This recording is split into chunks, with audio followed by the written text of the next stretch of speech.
They strode into court playing the role of heartbroken parents saving an out-of-control daughter, demanding total control over everything I owned. I did not object or shed a single tear. I just waited, because I knew the moment the bailiff began reading the list of assets they had specifically requested, not one person in that room would remain on their side. My name is Destiny Jennings. I am 34 years old. I am a senior risk analysis consultant at Northline Risk Advisory, a firm that specializes in predicting disasters for Fortune 500 companies before they happen.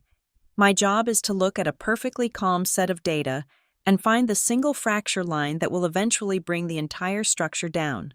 I am paid a very comfortable 6 figures to be paranoid, meticulous, and unemotional. Yet, as I sat at the defendant's table in the chillingly air-conditioned interior of the King County Superior Court, I was being painted as a woman on the verge of a catastrophic mental collapse. Outside the heavy oak doors, the Pacific Northwest rain was hammering against the glass, a relentless gray wash that seemed to strip the color out of the world. Inside, the air smelled of floor wax and stale coffee. I sat alone. The chair beside me, where a defense attorney should have been sitting, was empty. The polished wood of the table felt cold under my fingertips, but I did not pull my hands away. I kept them folded, perfectly still, resting on the empty surface. Across the aisle, my parents sat flanked by a lawyer whose hourly rate was likely higher than my monthly rent. My mother, Eleanor, was dabbing at dry eyes with a lace handkerchief, her shoulders shaking in a performance of maternal grief so precise it deserved an award. My father, Robert, sat with his back stiff, his jaw set in a line of grim determination, to the gallery, to the judge, and to the court reporter typing furiously in the corner. They looked like the very image of loving, concerned parents forced into a heartbreaking decision to save their daughter from herself. Their lawyer, a man named Mr. Sterling, who wore a suit that shimmered slightly under the fluorescent lights, was currently standing before the bench, gesturing toward me with a pitying, open palm. "Your Honor," he said, his voice dropping to a somber baritone, "we are not here out of malice. We are here out of necessity. Miss Jennings is a brilliant woman. No one disputes that, but brilliance often walks a fine line with instability. Over the past 6 months, her family has watched with growing alarm as she has isolated herself, cut off ties with her loving support system, and engaged in erratic financial behaviors that suggest a severe manic episode." I listened to him dissect my life. He used words like withdrawn, hostile, and paranoid. He described my apartment, a place I had bought with my own bonuses, decorated with my own taste, as a fortress of solitude.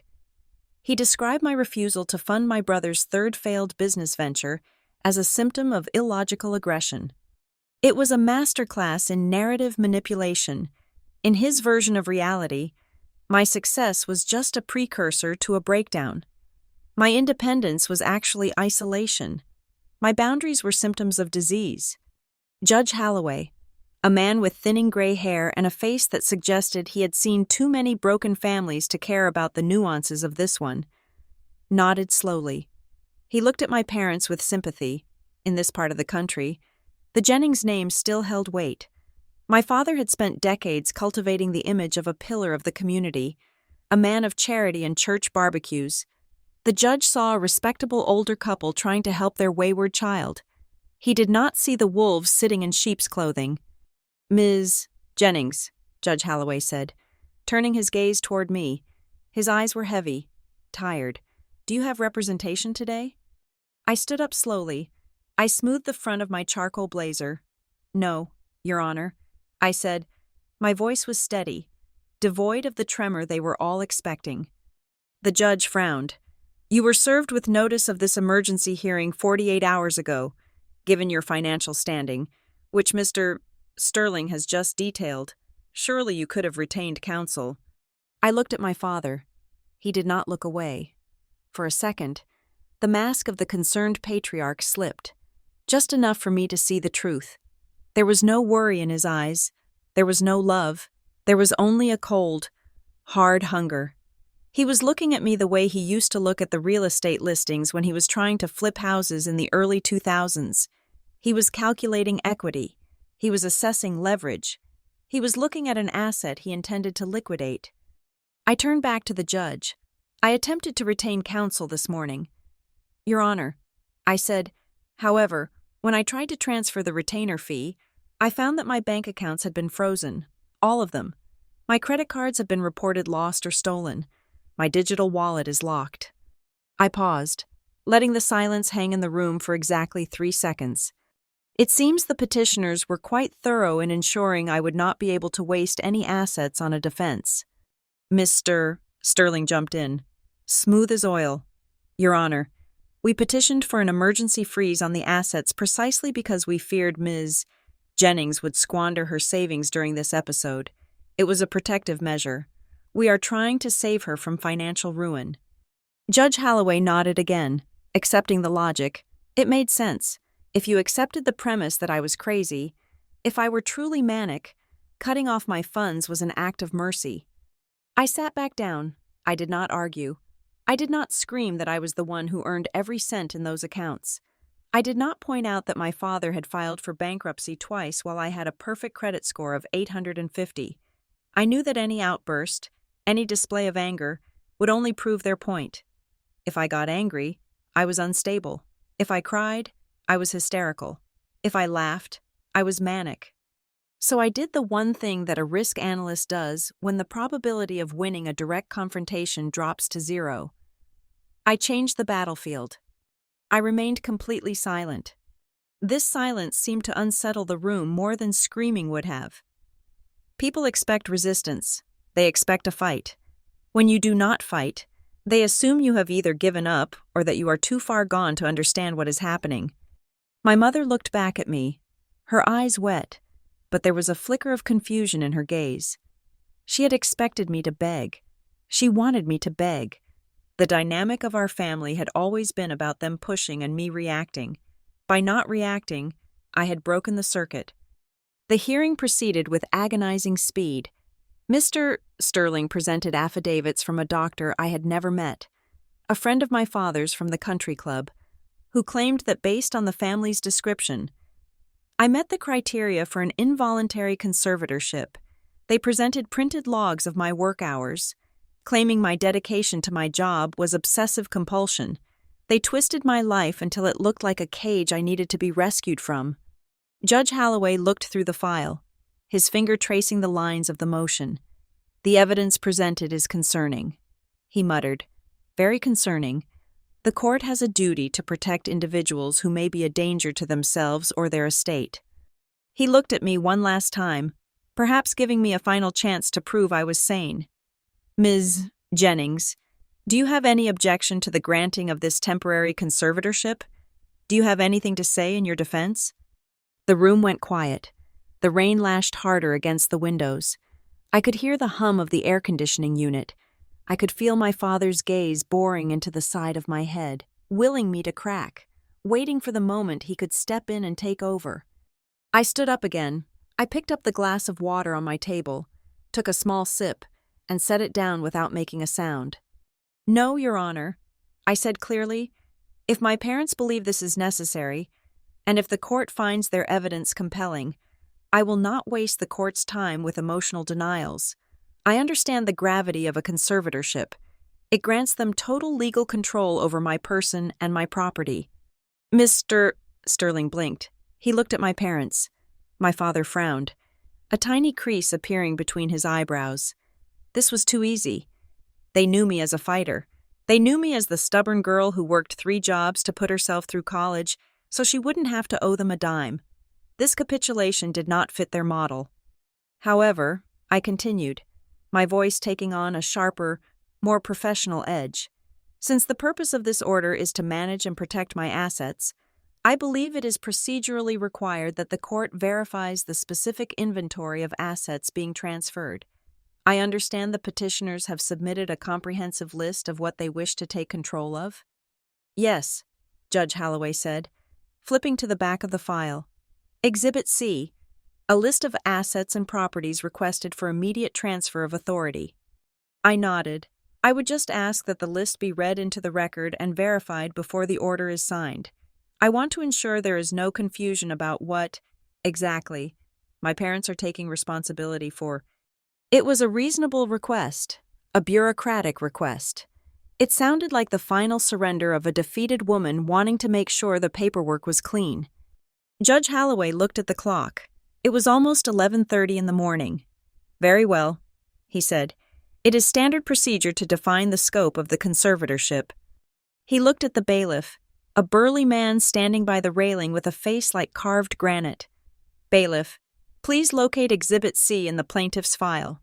We will read the list, verify the respondent's ownership, and then I will issue my ruling." My father leaned back in his chair, a smug satisfaction finally breaking through his mask. He thought he had won. He thought I was just stalling, or perhaps trying to humiliate myself by hearing the extent of what I was losing. He leaned over and whispered something to my mother, and for the first time that morning, she stopped pretending to cry. A tiny, cruel smile touched her lips. They thought they were claiming a fortune. They thought they were claiming my retirement accounts, my stock portfolio, my apartment in the city, and the brand new electric vehicle sitting in my garage. They thought they were signing a document that would grant them access to the life I had built. The bailiff found the document. He cleared his throat. "We will take a 10-minute recess," Judge Holloway said, standing up and adjusting his robes. "When we return, we will review the asset list and finalize the order." I sat back down as the judge exited the courtroom. The gavel banged. A sharp, wooden crack that sounded like a coffin lid closing. But as my parents turned to look at me, beaming with the anticipation of their victory, I did not look away. I did not blink. For the first time all morning, I allowed myself a very small, very cold smile. They had demanded everything, and I was going to make sure they got exactly what they asked for.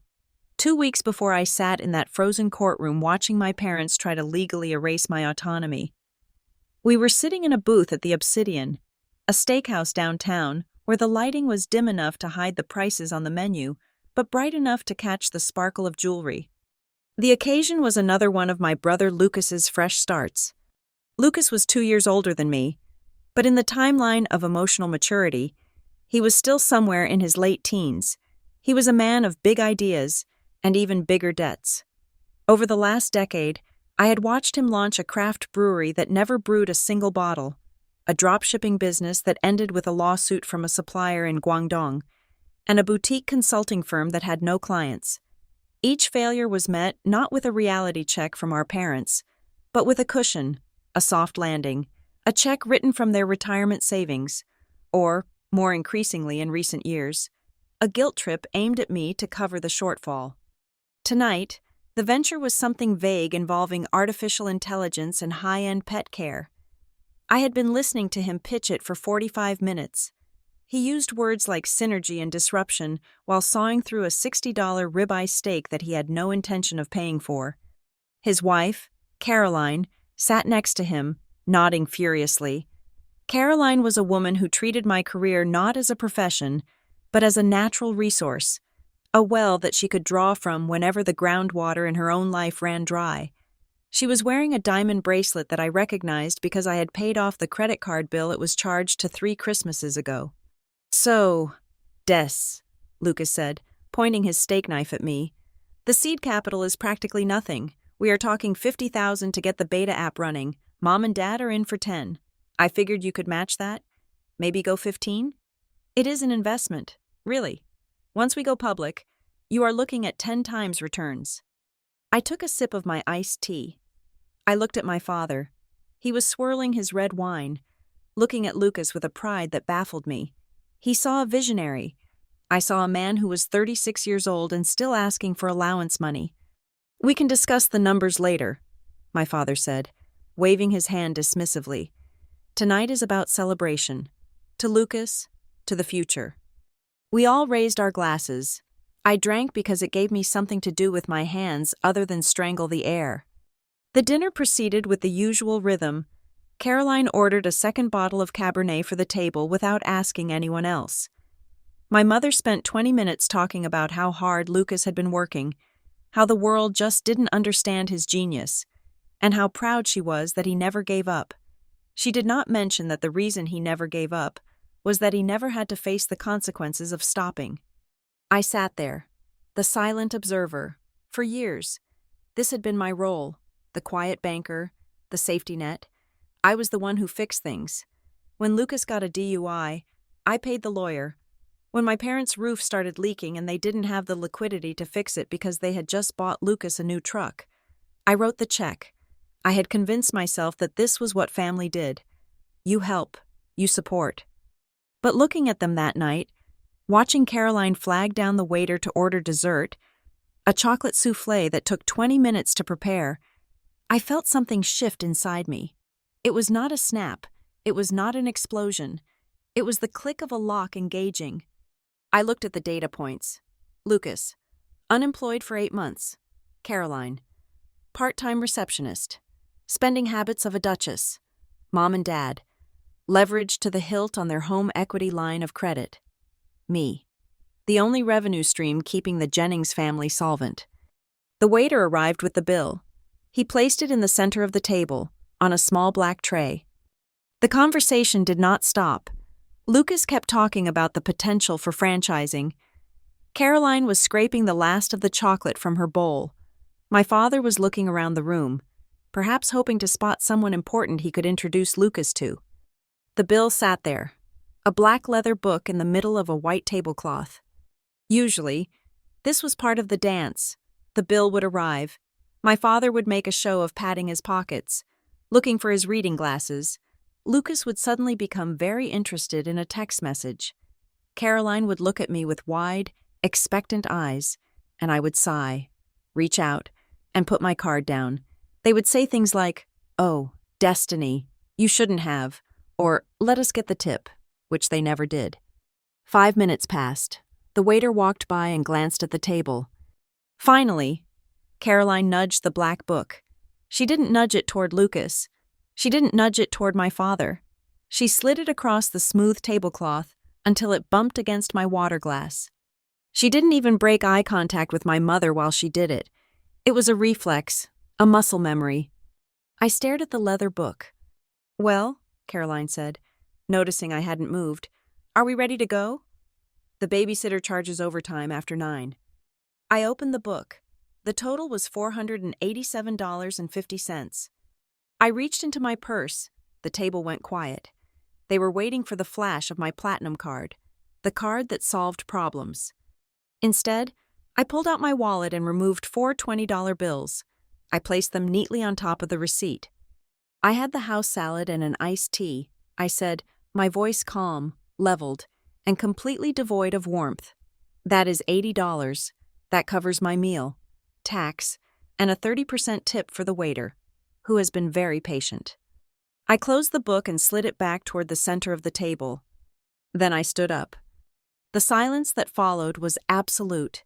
It was heavier than the silence in the courtroom would be 2 weeks later. It was the silence of a machine that had suddenly stopped working. Caroline blinked. Her mouth opened slightly. "Excuse me?" I picked up my purse.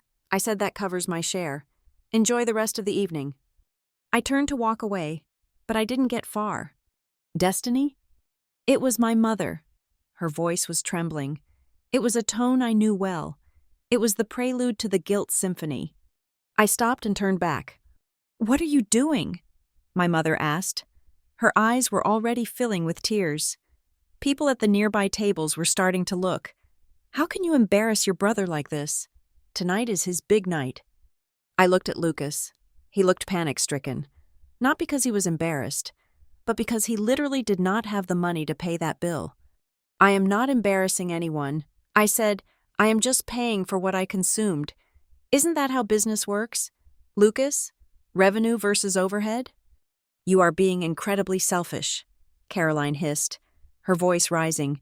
"You know things are tight for us right now. You make more in a week than we make in 3 months. It is just dinner. Destiny. My God, why do you have to be so stingy?" "Stingy," I repeated. The word tasted like copper in my mouth. "I paid for your car insurance last month. Caroline, I paid for Lucas's dental surgery in February. I paid for the vacation you two took to Cabo because you said you needed to recharge from being unemployed." "Stop it!" my mother cried out, a sob breaking through. "Stop listing things. You keep score of everything. That is your problem. Destiny. You can never just give with an open heart. You always have to keep score." I looked at her. I really looked at her. I saw a woman who had spent her life enabling mediocrity because it was easier than demanding excellence. "I keep score, Mom, because I am the only one playing the game," I said. Then my father spoke. He had not moved since I put the money down. He was sitting perfectly still, his hands clasped on the table. He was looking at me with a gaze that was entirely different from the soft, pleading look of my mother. His eyes were hard, cold, assessing. "Sit down. Destiny," he said. It was not a request. It was a command. The same voice he used when I was 12 and didn't want to go to Sunday school. I did not sit. "I said sit down," he repeated, louder this time. The veneer of the respectable family man was cracking. "I am leaving. Dad," I said. He stood up then. He was a tall man, and he used his height as a weapon. He leaned over the table, his face flushing a deep, angry red. "You have an obligation to this family," he said, his voice low and dangerous. "We raised you, we sacrificed for you, and now, just because you have a little bit of success, you think you are better than us? You think you can just toss some cash on the table and walk away?" "I think I am an adult," I said, "and I think I am done being the bank." "You are whatever I say you are," he snapped. The volume of his voice made the restaurant go quiet. Forks stopped midway to mouths. The manager was looking over, looking concerned. My father realized he had drawn attention. He lowered his voice, but the intensity didn't drop. It curdled into something uglier. "You are forgetting your place. Destiny," he whispered. "You are a single woman with no husband, no children, and nothing in your life but a bank account. You think that money protects you? You think that makes you independent?" He leaned in closer. "Have you forgotten who you are?" he whispered. The question hung in the air between us. In that moment, the last thread of childhood illusions severed. I realized that to him, I wasn't a daughter who had done well. I wasn't a person with feelings or dreams. I was an asset class. I was a bond that yielded dividends, and I had just defaulted on a payment. I looked him in the eye. "No," I said softly, "I haven't forgotten. I am just finally remembering." I turned and walked out of the restaurant. I could hear my mother sobbing behind me. I could hear Caroline muttering about how I was a psychopath. I walked through the heavy wooden doors and out into the cool night air. My hands were shaking, not from fear, but from adrenaline. I walked to my car, got in, and locked the doors. I sat there for a long time, staring at the steering wheel. I knew this wasn't over. My father's question, "Have you forgotten who you are?" wasn't just an insult, it was a threat. He believed I was theirs, property. And when property starts acting like a person, owners get nervous. They don't worry about the property's feelings. They worry about losing control of the asset. I started the engine, the dashboard lit up, glowing soft blue. I drove home, checking my rearview mirror more often than usual. That night, I didn't sleep.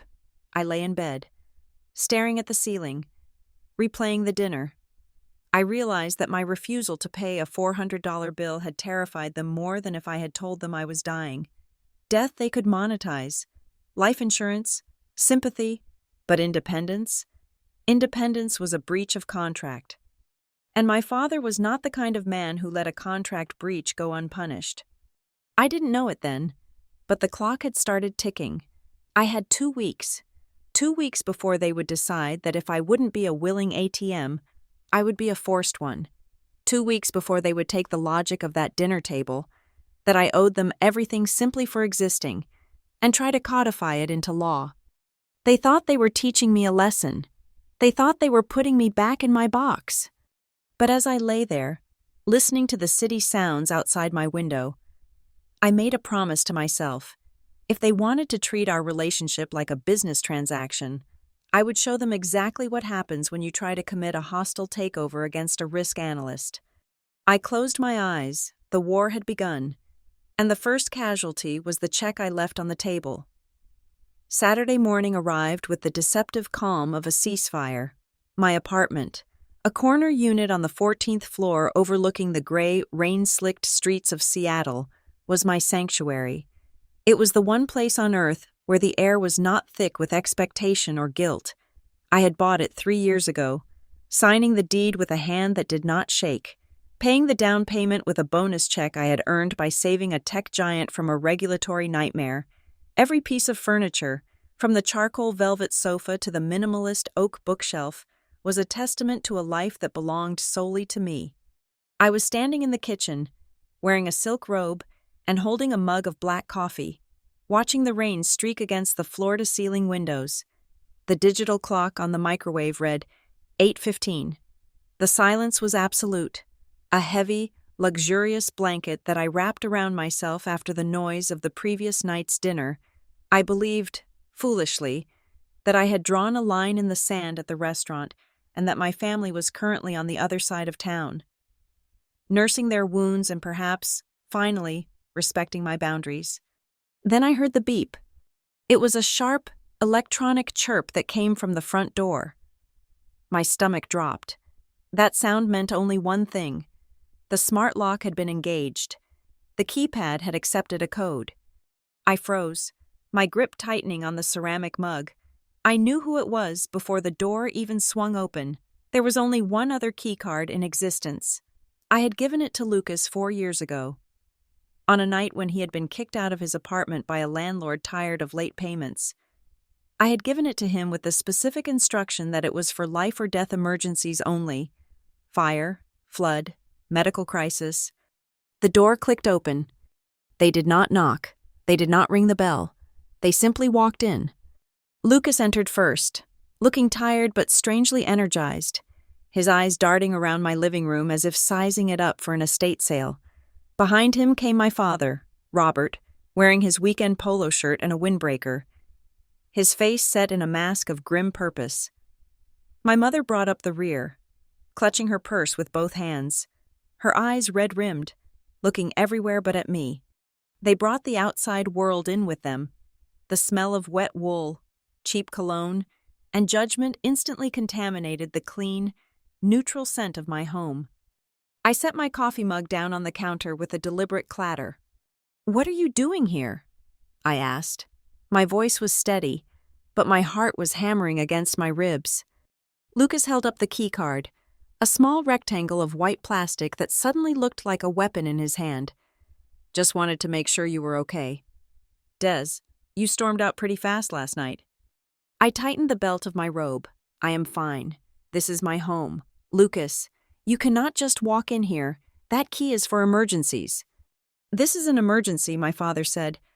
He did not apologize for the intrusion. He did not wipe his shoes on the mat. He walked past me, straight into the living room, and sat down at the head of my dining table. It was a power move so blatant it was almost funny. He was claiming the captain's chair. He was establishing that even in my castle, he was the king. "Sit down. Destiny," he said.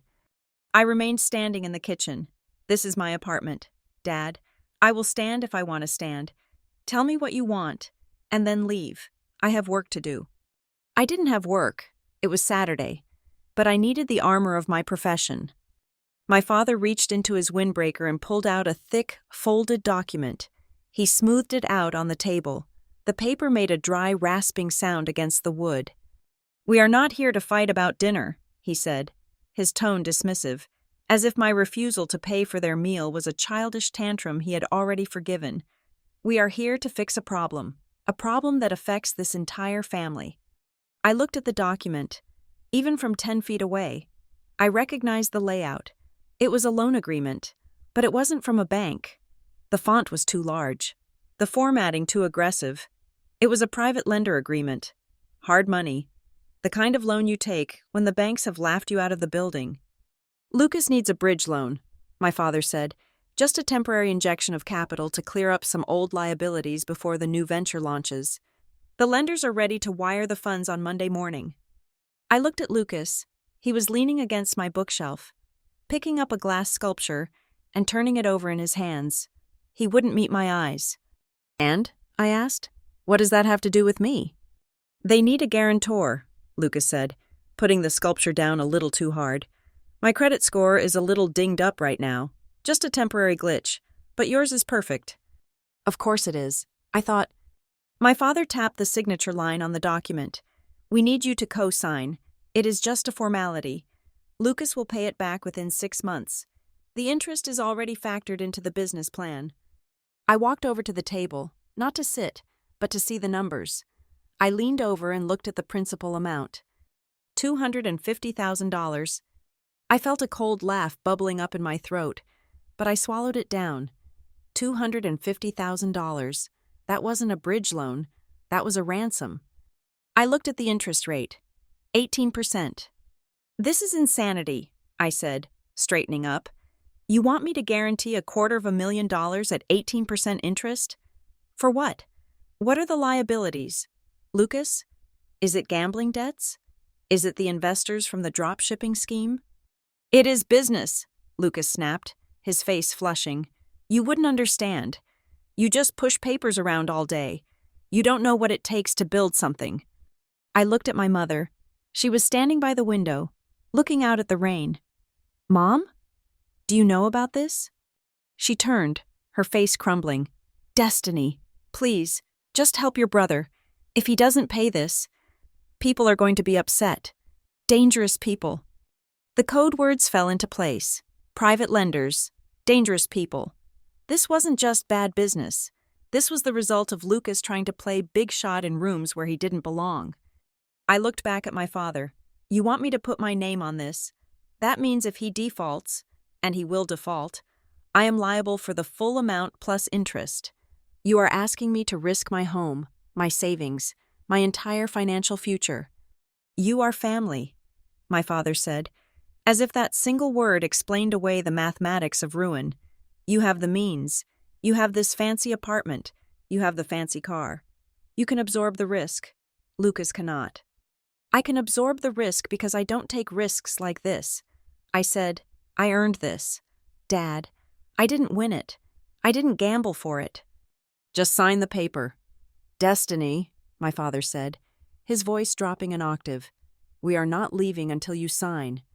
I looked at Lucas again. He was watching me with a mixture of pathetic hope and resentment. He truly believed he was entitled to my safety net. Then a thought struck me, a sharp, clear realization that cut through the noise. Lucas had been married to Caroline for 5 years. Caroline, who checked price tags on gifts. Caroline, who wanted to be seen as a socialite. "Does Caroline know?" I asked. The room went instantly still. It was a sudden, violent silence, the sound of air being sucked out of a vacuum. Lucas froze. His hand halted halfway to his pocket. My mother stopped sniffling. My father's eyes narrowed into slits. "What?" Lucas whispered. "Does your wife know you are $250,000 in debt to hard money lenders?"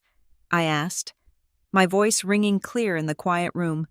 "Does she know you are here, begging your little sister to bail you out so she doesn't find out you have lost everything?" Lucas looked at our father, panic rising in his chest. "She doesn't need to know," my father said quickly. "This is family business." "That means no," I said. "She thinks you are a success, doesn't she? She thinks the new venture is already funded. If she knew you were this deep in the hole, she would file for divorce before lunch." "Shut up," Lucas hissed. "Just shut up. Destiny." I walked to the door. I pressed the button to unlock it. "Get out," I said. My father stood up. The chair scraped loudly against the hardwood floor. He was trembling, not with fear, but with a rage so potent it seemed to vibrate the air around him. "You do not give orders to me," he said. "I am not signing that paper," I said, facing him down. "I am not giving you a dime. And if you don't leave my apartment in the next 30 seconds, I am going to call Caroline and ask her if she wants to go over Lucas's financial statements with me." My father took a step toward me. For a second, just a fraction of a second, I thought he was going to hit me. His hands were balled into fists at his sides. His face was a mask of pure, unadulterated loathing. It wasn't the anger of a parent who is disappointed. It was the hatred of a parasite that has been detached from its host. "You are making a mistake," he said softly. His voice was terrifyingly calm. "You think you can stand alone? You think you are strong?" "I am strong enough to say no," I said. He stared at me. In that moment, the veil dropped completely. There was no love in his eyes. There was no biological connection. There was only the cold calculation of a general realizing he had to change tactics. He looked at the apartment, then at me, as if realizing that asking nicely, or asking aggressively, was no longer the right strategy. If he couldn't bully me into submission, he would have to find another way to take what he believed was his. "I will do whatever it takes to protect this family," he said, "even if I have to protect it from you." "That is a threat," I said. "It is a promise," he replied. He snatched the loan document off the table. "Come on," he said to Lucas and Mom. "We are leaving." Lucas looked at me one last time. There was no gratitude for the years I had helped him. There was only the look of a drowning man who had just been kicked in the face by the person on the lifeboat. "You are going to regret this," Lucas muttered as he brushed past me. My mother stopped in the doorway. She looked at me, her face pale. I thought she might apologize. I thought she might say she loved me. "You have changed. Destiny," she whispered. "You have become so cold." Then she walked out. I closed the door. I engaged the deadbolt. Then I went to the keypad and deleted the emergency user code. I stood there in the silence, leaning my forehead against the cool wood of the door. My hands were shaking uncontrollably now. I felt sick, physically ill, as if I had ingested something rotten. I walked back into the living room. The air still smelled like them. I opened the window, letting the cold, wet wind blow in, soaking the floor, chilling the room. I didn't care. I needed to scrub the atmosphere clean. I looked at the spot where my father had sat. I replayed his words. "I will do whatever it takes." I thought I had won. I thought I had defended my territory. I thought that by kicking them out, I had ended the conflict. I was wrong. I didn't know it then, standing in the drafty living room with the rain blowing in. But I hadn't ended the war. I had just escalated it. By threatening to expose Lucas to Caroline, I had backed them into a corner, and a rat in a corner doesn't surrender. It attacks. My father wasn't going to give up on the money. He needed that $250,000, and since I wouldn't give it to him willingly, he had decided, in that moment of cold staring, that he would have to take the ability to say no away from me entirely. I went to the bathroom and splashed cold water on my face. I looked at myself in the mirror. I looked tired. I looked pale. To a casual observer, or perhaps to a judge reading a medical report, I might even have looked unstable. The thought chilled me more than the wind. I grabbed my phone. I needed to call someone. I needed to document this. But who would believe me? My parents came over and asked for a loan, and I said no. It sounded so mundane, so trivial. I put the phone down. I decided to take a shower. I decided to wash the morning off me. I didn't know that while I was showering, trying to regain my composure, my father was likely already on the phone with Mr. Sterling. I didn't know that the narrative was already being drafted. The loving intervention, the concern for my mental state, the need for emergency guardianship. I had closed the door on them, but I had left the window of opportunity wide open, and they were about to climb through it with a battering ram. Monday morning arrived with the gray, relentless drizzle typical of the Pacific Northwest, matching the dread that had settled in my stomach since Saturday. I drove to the Northline Risk Advisory Building, a glass monolith in downtown Seattle that usually represented my sanctuary. Here, logic ruled. Here, data was king. Here, I was not a disappointment or a bank account. I was a senior analyst who commanded respect and a salary that put me in the top 5% of earners for my age bracket. I walked into the lobby at 8:15, shaking off my umbrella. The marble floors gleamed under the recessed lighting. I approached the security turnstiles. nodding to Ben, the guard who had manned the morning shift for the last 4 years. He usually had a joke about the Seahawks or the weather ready for me. Today? Ben did not smile. He looked down at his console, his shoulders hunched, avoiding my gaze entirely. I pulled my lanyard from my purse and tapped my badge against the reader. Instead of the welcoming green beep and the mechanical click of the gate unlocking, the reader flashed a harsh, solid red. A low, dissonant buzz emanated from the machine. Access denied. I frowned, assuming it was a magnetic strip error. I tapped it again. Red light, access denied. Ben, I said, stepping back, I think my badge is demagnetized. Can you buzz me through? I have a briefing with the partners at 9. Ben finally looked up. His face was pained. He looked like a man who had been given orders he hated, but could not afford to disobey. I cannot let you up, Ms. Jennings, he said, his voice barely a whisper. I stared at him. What do you mean? Is the system down? No, ma'am. His eyes darted to the side. Your access has been revoked. Human Resources sent the ticket down at 7 this morning. Effective immediately. You are not allowed on the premises. Revoked? I felt a cold prickle of sweat on the back of my neck. That is impossible. I am leading the project for the Henderson account. Call HR. Tell them there is a mistake. I cannot, Ms. Jennings, Ben said.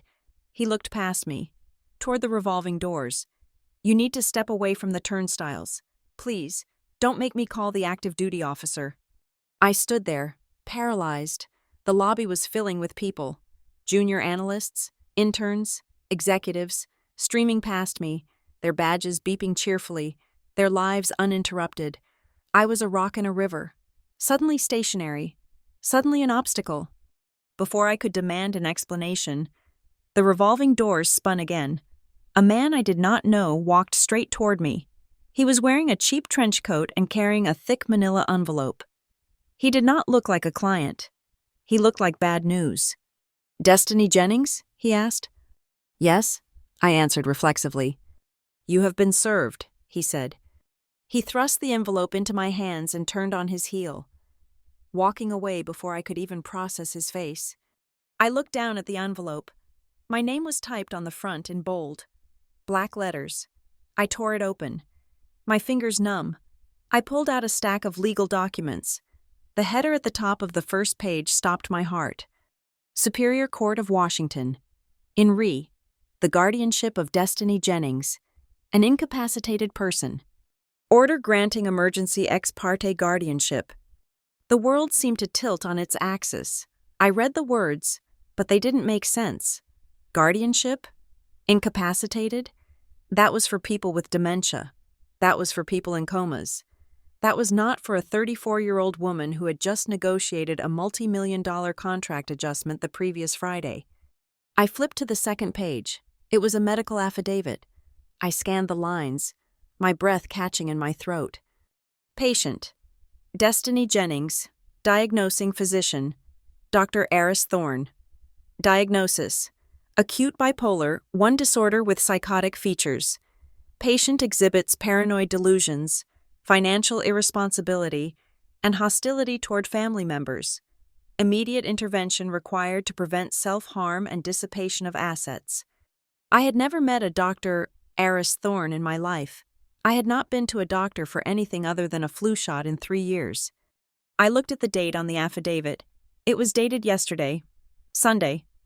My parents had found a doctor willing to diagnose me without ever seeing me. They had gone to a judge first thing this morning, likely claiming an emergency so severe that I could not even be notified until after the order was signed. That was what ex parte meant. One party, their side. The judge had heard their story, seen this fake medical report, and signed my life away before I had even poured my morning coffee. I pulled my phone out of my pocket. I needed to call my lawyer. I needed to call the police. I needed to scream.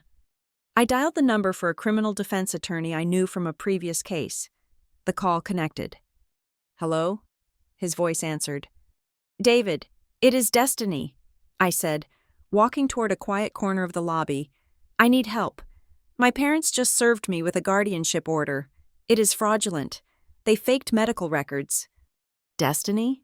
He sounded guarded. I heard about this. Your father called the firm an hour ago. He called you? I asked, confused. Why? To inform us that as your temporary guardian, he was revoking any existing power of attorney and instructing us not to take any actions on your behalf without his written consent. David, that is insane, I said, my voice rising. I am standing here. I am lucid. I am hiring you right now to fight this. I cannot take the retainer. Destiny, David said, and his voice was genuinely apologetic. The court order freezes your ability to enter into contracts. Legally, you do not have the capacity to hire me. And even if you did. Even if I did what? I tried to run your card on file for a consultation fee just to see if the order was active. He said, it was declined. The accounts are frozen. I lowered the phone. I stared at the screen. I opened my banking app. Face ID let me in, but where my checking account balance usually sat. There was a gray bar, account status, restricted, contact branch manager. I checked my savings, restricted. I checked my investment portfolio, restricted. I had over $400,000 in liquid assets and over $1 million in investments, and I couldn't buy a sandwich. I looked up. People were staring at me. The woman who had just been fired, the woman holding legal papers in the lobby, the crazy woman. The trap snapped shut in my mind with terrifying clarity. This was why they were so confident on Saturday. They knew they didn't need me to sign the loan. They just needed to take the pen out of my hand. I felt a scream building in my chest, a primal, furious scream that wanted to tear down the glass walls of this building. I wanted to run back to the turnstiles and shake them. I wanted to drive to my parents' house and break down the door. But then, the training kicked in. Risk analysis. If I screamed in this lobby, security would tackle me, the police would come. And what would the police see? A woman who had just been legally declared mentally unstable, screaming and fighting security. They would take me to a psychiatric hold. That would validate the medical report. That would prove Dr. Thorne's fake diagnosis was right. See? She is violent. She is out of control. If I drove to my parents' house and banged on the door, they would call the police. See? She is harassing us. She is paranoid. Every instinct I had, to fight, to defend myself, to be loud, was exactly what they wanted. They had built a cage where the bars were made of my own natural reactions. To fight was to lose. I took a deep breath. I forced my hand to stop shaking. I looked at Ben, the security guard, who was watching me with pity. I put the phone in my pocket. I folded the papers neatly and slid them back into the envelope. Thank you. Ben, I said. My voice was calm, unnaturally calm. I will sort this out. I walked out of the revolving doors, back into the rain. I did not go to my car. My car was an asset. It likely had a tracker on it by now, or they would report it stolen if I drove it out of state. I walked down the street, the rain soaking through my blazer. I had no money. I had no access to my home. They would have changed the locks or put a security hold on my fob just like the office. I was a ghost in my own city. But as I walked, the initial shock began to fade, replaced by a cold, sharp logic. Why? Why go this far? A guardianship was nuclear warfare. It was expensive. It was public. It required perjury and forgery. My father was a man who cared about reputation above all else. Dragging his daughter through a mental health court was a stain on the family name. He wouldn't do this just for the $250,000 loan for Lucas. That was too small a number for this level of risk. You don't blow up a building to kill a spider. There was something else. I thought about the dinner. Have you forgotten who you are? I thought about Lucas's panic when I mentioned Caroline. I thought about the weird rhythm of their finances over the last year. The sudden vacations followed by months of begging. The way my father had stopped using his longtime accountant and started doing his taxes himself. They didn't just need my money to pay a debt. They needed my identity to cover a crime. If I was incapacitated, my father became the legal steward of my finances. He could move money in and out of my accounts without my permission. He could hide assets, He could launder money. And if anyone asked where the money came from or went, he could blame it on the crazy daughter's erratic financial behavior. I was the scapegoat. I was the clean skin they were going to wrap their dirty deeds in. I stopped at a crosswalk. The light was red. I reached into the inner pocket of my purse. I had a single emergency item there. Not a credit card, a thumb drive. It contained an encrypted backup of my personal laptop, which I had synced last night out of habit, and inside my wallet, tucked behind my driver's license, was a single $100 bill I kept for emergencies. $100. That was my net worth right now.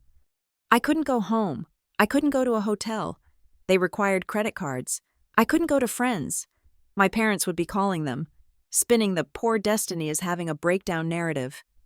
I had to disappear, but I had to disappear in a way that looked rational, not manic. I turned left, away from the city center, walking toward the older part of town where the motels still took cash and didn't ask too many questions.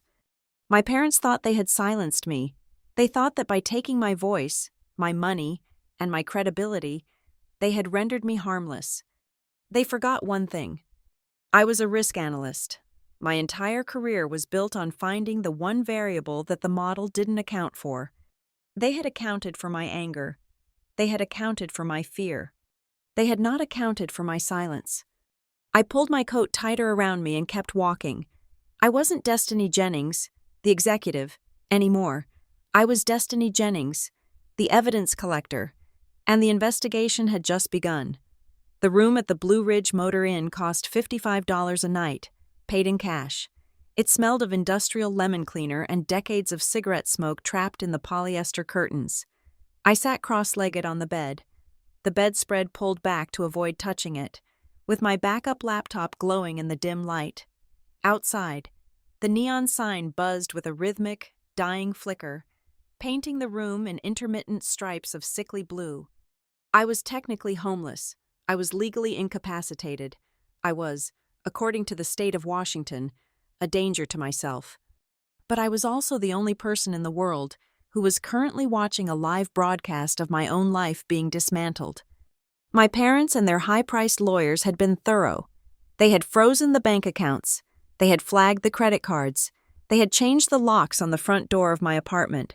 But they had made one critical error. Born of a generational gap, they refused to acknowledge. They assumed that security was physical. They thought that by taking the metal key, they owned the castle. They did not know about the independent, cloud-based server I ran from a closet in the guest room. They did not know that the motion sensors, the cameras, and the smart home hub were not linked to the main Wi-Fi network they had likely reset, but to a hidden cellular backup node designed to stay online during a power outage. I was not just watching them, I was logging them. On my screen, a high-definition feed showed my living room in stark, brutal clarity. It was Tuesday afternoon, just after 2 o'clock. The front door opened. Caroline walked in. She did not walk like a guest. She walked like a conqueror. She was wearing her shoes, muddy heels that were tracking dirt onto my Persian rug, a rug I had spent 6 months sourcing from a dealer in Istanbul. She did not wipe her feet. She dropped her keys on my entryway console, the sound sharp and heavy through the microphone feed. She was on her phone, the device pressed to her ear with her shoulder as she walked into the kitchen. "I can't believe how big it is," she was saying. Her voice was tinny but audible. "The view is insane. Mom, you can see the whole sound." "Yeah, I know. We are thinking of turning the spare room into a nursery for when we start trying again." "No, she won't need it. She is going to be in a facility for a long time." I sat in the motel room, my face bathed in the blue light of the screen, and felt absolutely nothing. No anger, no hurt. Those emotions belonged to a daughter, and that daughter had ceased to exist the moment the gavel banged down. I was now an analyst observing a hostile entity. Caroline opened my refrigerator. She took out a bottle of Sauvignon Blanc, a vintage bottle I had been saving for my promotion, and uncorked it. She didn't use a glass. She took a swig directly from the bottle, wiping her mouth with the back of her hand. "This apartment," she said to the empty room, looking around with a greedy, satisfied smile, "is finally being put to good use." Then, The front door opened again. Lucas walked in. He looked terrible, even on the camera feed. I could see the dark circles under his eyes, the sheen of sweat on his forehead. He wasn't strutting like Caroline. He was rushing. He was a man with a deadline. "Get off the phone! Carrie!" he snapped, throwing his jacket onto my sofa. "Don't talk to me like that," Caroline shot back, lowering the bottle. "We are celebrating. Your parents said—" "My parents said we have to move the funds before the audit triggers a flag at the compliance office." Lucas interrupted. His voice was high, tight with panic. "If Destiny's boss digs too deep into the project accounts before we cover the tracks, the whole thing falls apart." I leaned closer to the laptop screen. My fingers hovered over the keyboard. Project accounts, audit. This wasn't just about the loan anymore. Lucas marched into my home office. I switched the camera feed to camera 4. A wide-angle lens concealed in the smoke detector above my desk. He sat down in my ergonomic chair. He booted up my desktop computer. I held my breath. The computer was password protected with biometric encryption, fingerprint or facial recognition. He couldn't get in. Then, I watched my brother pull a small black USB drive from his pocket. He plugged it into the tower. The screen flickered. A command prompt window opened. I realized with a jolt of cold admiration that my father must have hired a forensic data specialist. They had likely used the court order to compel the manufacturer to provide a bypass key, or they had simply paid a hacker to brute force the admin privileges. The screen unlocked. Lucas was in. He didn't go to my personal photos. He didn't look at my emails. He went straight to the browser and opened a series of tabs. Because I had installed a background mirroring script months ago, a standard security protocol for someone in my line of work to track unauthorized access, I could see exactly what he was seeing. A duplicate window opened on my laptop in the motel room. He wasn't logging into my accounts. He was logging into his accounts. But the interface was unfamiliar. It was a dark web portal, an offshore gambling exchange hosted on a server in the Cayman Islands. I watched the numbers on the screen. Account balance, negative $84,000. Lucas's hands were shaking as he typed. He opened a second tab. This one was my primary investment account, the one my father now controlled as my guardian. Lucas initiated a transfer. He wasn't paying off the debt directly. That would be too obvious. Instead, he was moving money from my account into a shell company called Blue Horizon Logistics. Amount, $50,000. I watched him authorize the transfer. He used a digital signature key that had been generated yesterday. Destiny Jennings, by Robert Jennings, Guardian. Then, he switched back to the Blue Horizon tab. From there, the money was instantly split. $10,000 went to the gambling site. $40,000 went to a crypto wallet address I didn't recognize. I typed the wallet address into a blockchain explorer on my own browser. It was a high-traffic wallet, the kind used by syndicates to wash money. I sat back, the air in the motel room feeling suddenly thin. They weren't just stealing my money. They were laundering money through me. If I hadn't been watching, the paper trail would have looked like this. Destiny Jennings, the mentally unstable woman, liquidated her assets and sent them to a logistics company. Maybe she thought she was investing. Maybe she was manic. The money vanished into the ether of the internet. But the source of the funds wasn't just my savings. I watched Lucas open another window. This was a corporate invoicing portal. It belonged to a company I recognized, Jennings Construction, my father's old company, the one that was supposed to be dormant. Lucas began creating fake invoices, consulting services provided by Destiny Jennings. He was billing his own father's company for work I never did. Then he was paying those invoices with dirty money, cash deposits made into the construction firm's account from unknown sources, and transferring that clean, earned income into my account. And then, moments later, transferring it out again to the offshore gambling site and the crypto wallet. My stomach turned. It was a classic washing cycle: placement, layering, integration. My father was taking illegal money, likely from the loan sharks or worse, putting it into his construction firm, paying me as a consultant to layer it, And then Lucas was moving it out to the final destination. I was the mule. And because I was under a guardianship, because I had a medical diagnosis of instability, if the IRS or the FBI ever knocked on the door, my father would throw his hands up. He would say, "We tried to control her. We didn't know what she was doing. She was obsessive. She was moving money around all night. Look at the timestamps." I looked at the clock. It was 2:17 in the afternoon. Lucas was still typing. He was sweating profusely now. Come on," he muttered. I could hear him through the camera microphone. He made 3 more transfers, totaling $120,000. He was emptying me out, but more importantly, he was filling me up with toxic waste first. By the time they were done, my financial history would be so radioactive that I would spend the next 20 years in federal prison while they played the victims on the evening news. My finger hovered over the terminate session command on my laptop. I could stop this. I could lock the computer down right now. I could crash the hard drive. I could trigger the fire alarm system and scare them out of the house. Every instinct in my body screamed at me to stop the rape of my identity. But I didn't click. I pulled my hand back. If I stopped them now, I would just be the crazy daughter who hacked her own computer. They would explain away the transfers as a mistake, or a glitch. They would say I set it up beforehand. It would be my word against the word of a respected businessman and a grieving family. I needed more. I needed the full cycle. I needed to see where the money in the crypto wallet went. I needed to see the complete loop. I opened a screen recording software on my laptop. I started capturing everything. The video of Lucas in the chair, the screen mirror of the illegal transfers, the audio of Caroline in the kitchen bragging about turning my office into a nursery. I watched as Lucas finished the last transfer. He slumped back in the chair, exhaling a long, shaky breath. "Done," he whispered. "We are clear."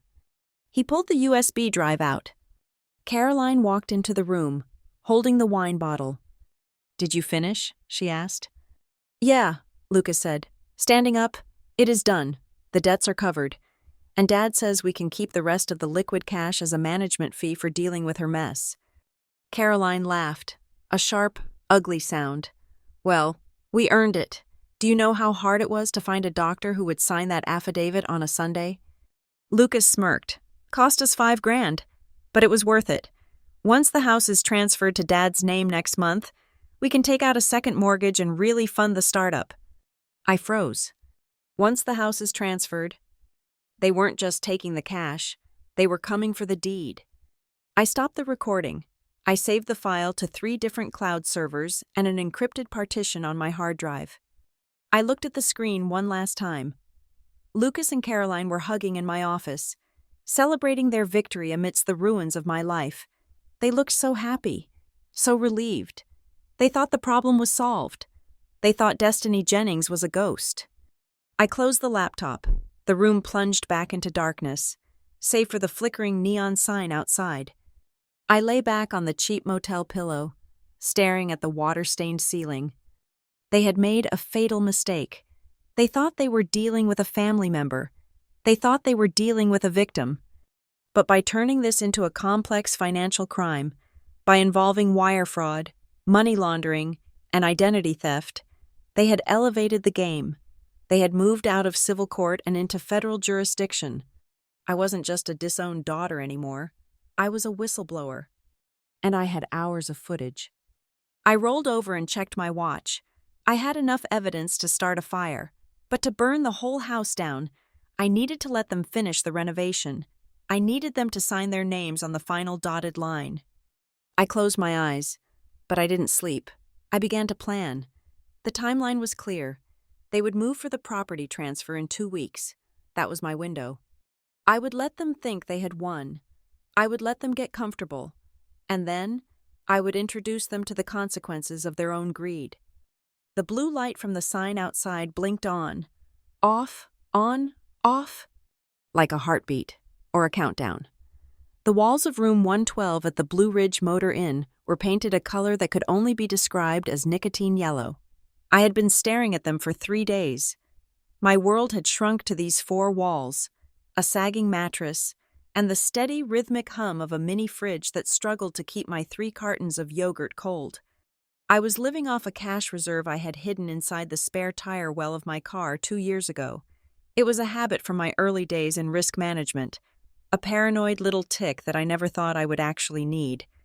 When I abandoned the car 3 blocks away from the motel, I had taken the waterproof pouch with me. It contained $2,000 in small bills and a burner phone. It was not a fortune, but in this part of town, it was enough to buy time. And time was the only currency that mattered. I sat at the small, wobbly desk, pushed against the window, the heavy curtains drawn tight to block out the daylight. My backup laptop was open, but I was not connected to the motel's Wi-Fi. That would have been suicide.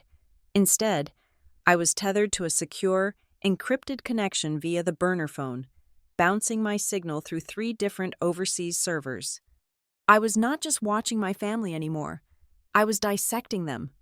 After witnessing Lucas and Caroline purge my accounts, I had spent the last 48 hours building a mirror of their entire financial existence.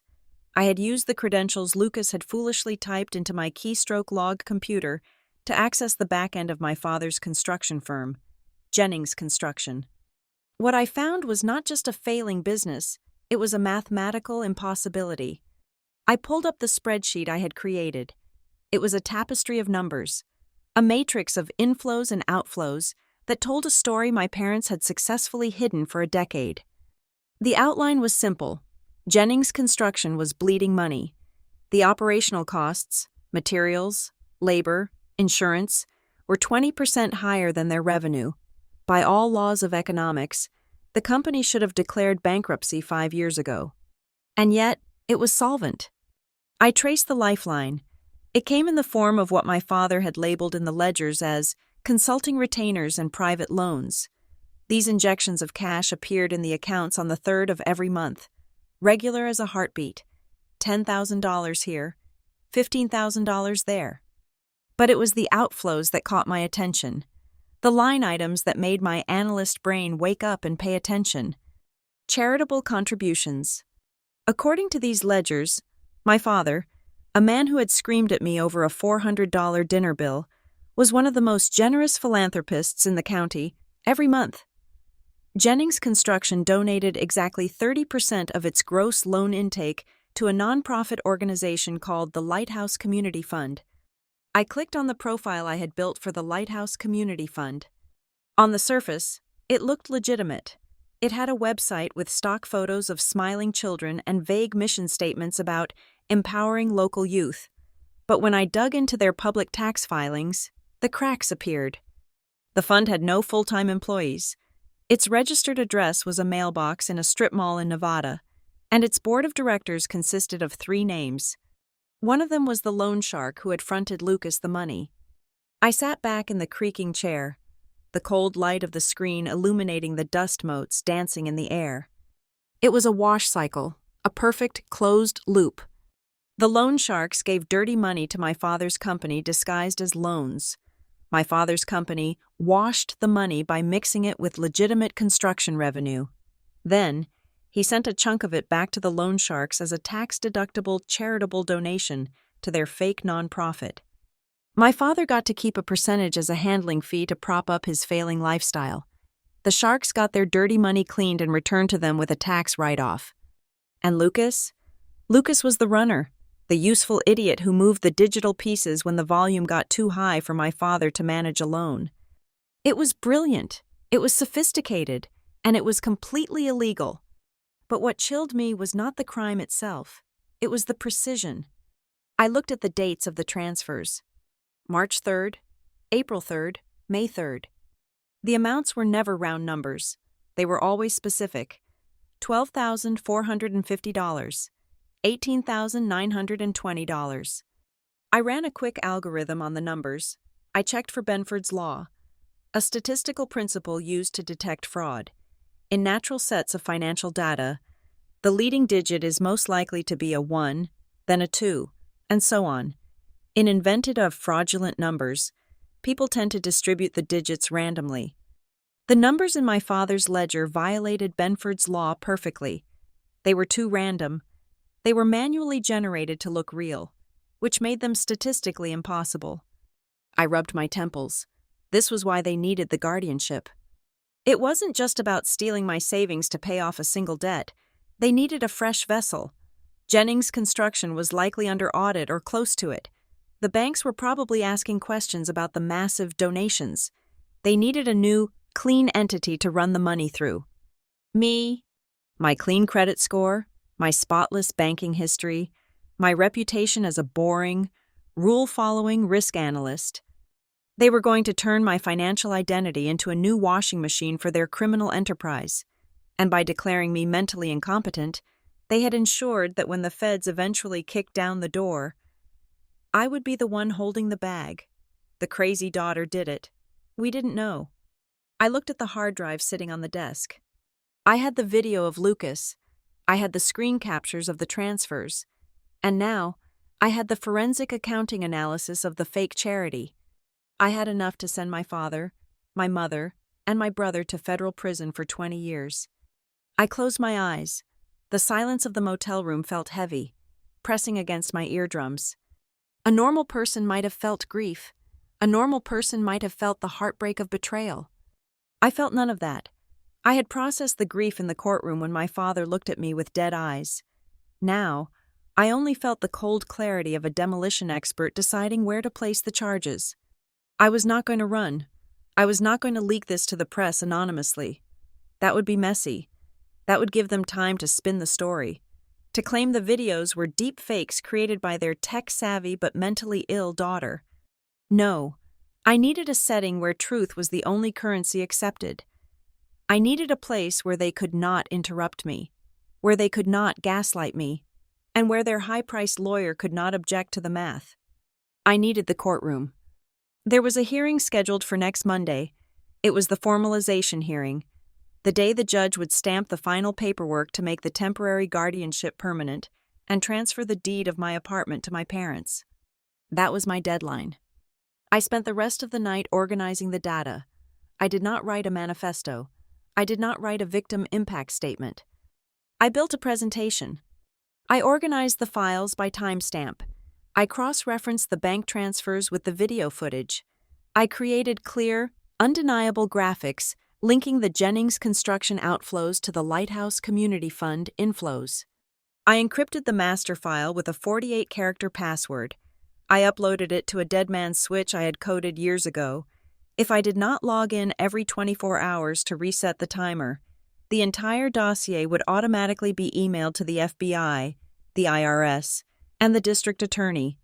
This was my insurance policy. If they found me in this motel before the hearing, if they tried to physically stop me, the truth would come out anyway. But I didn't want the email to trigger. I wanted to deliver it myself.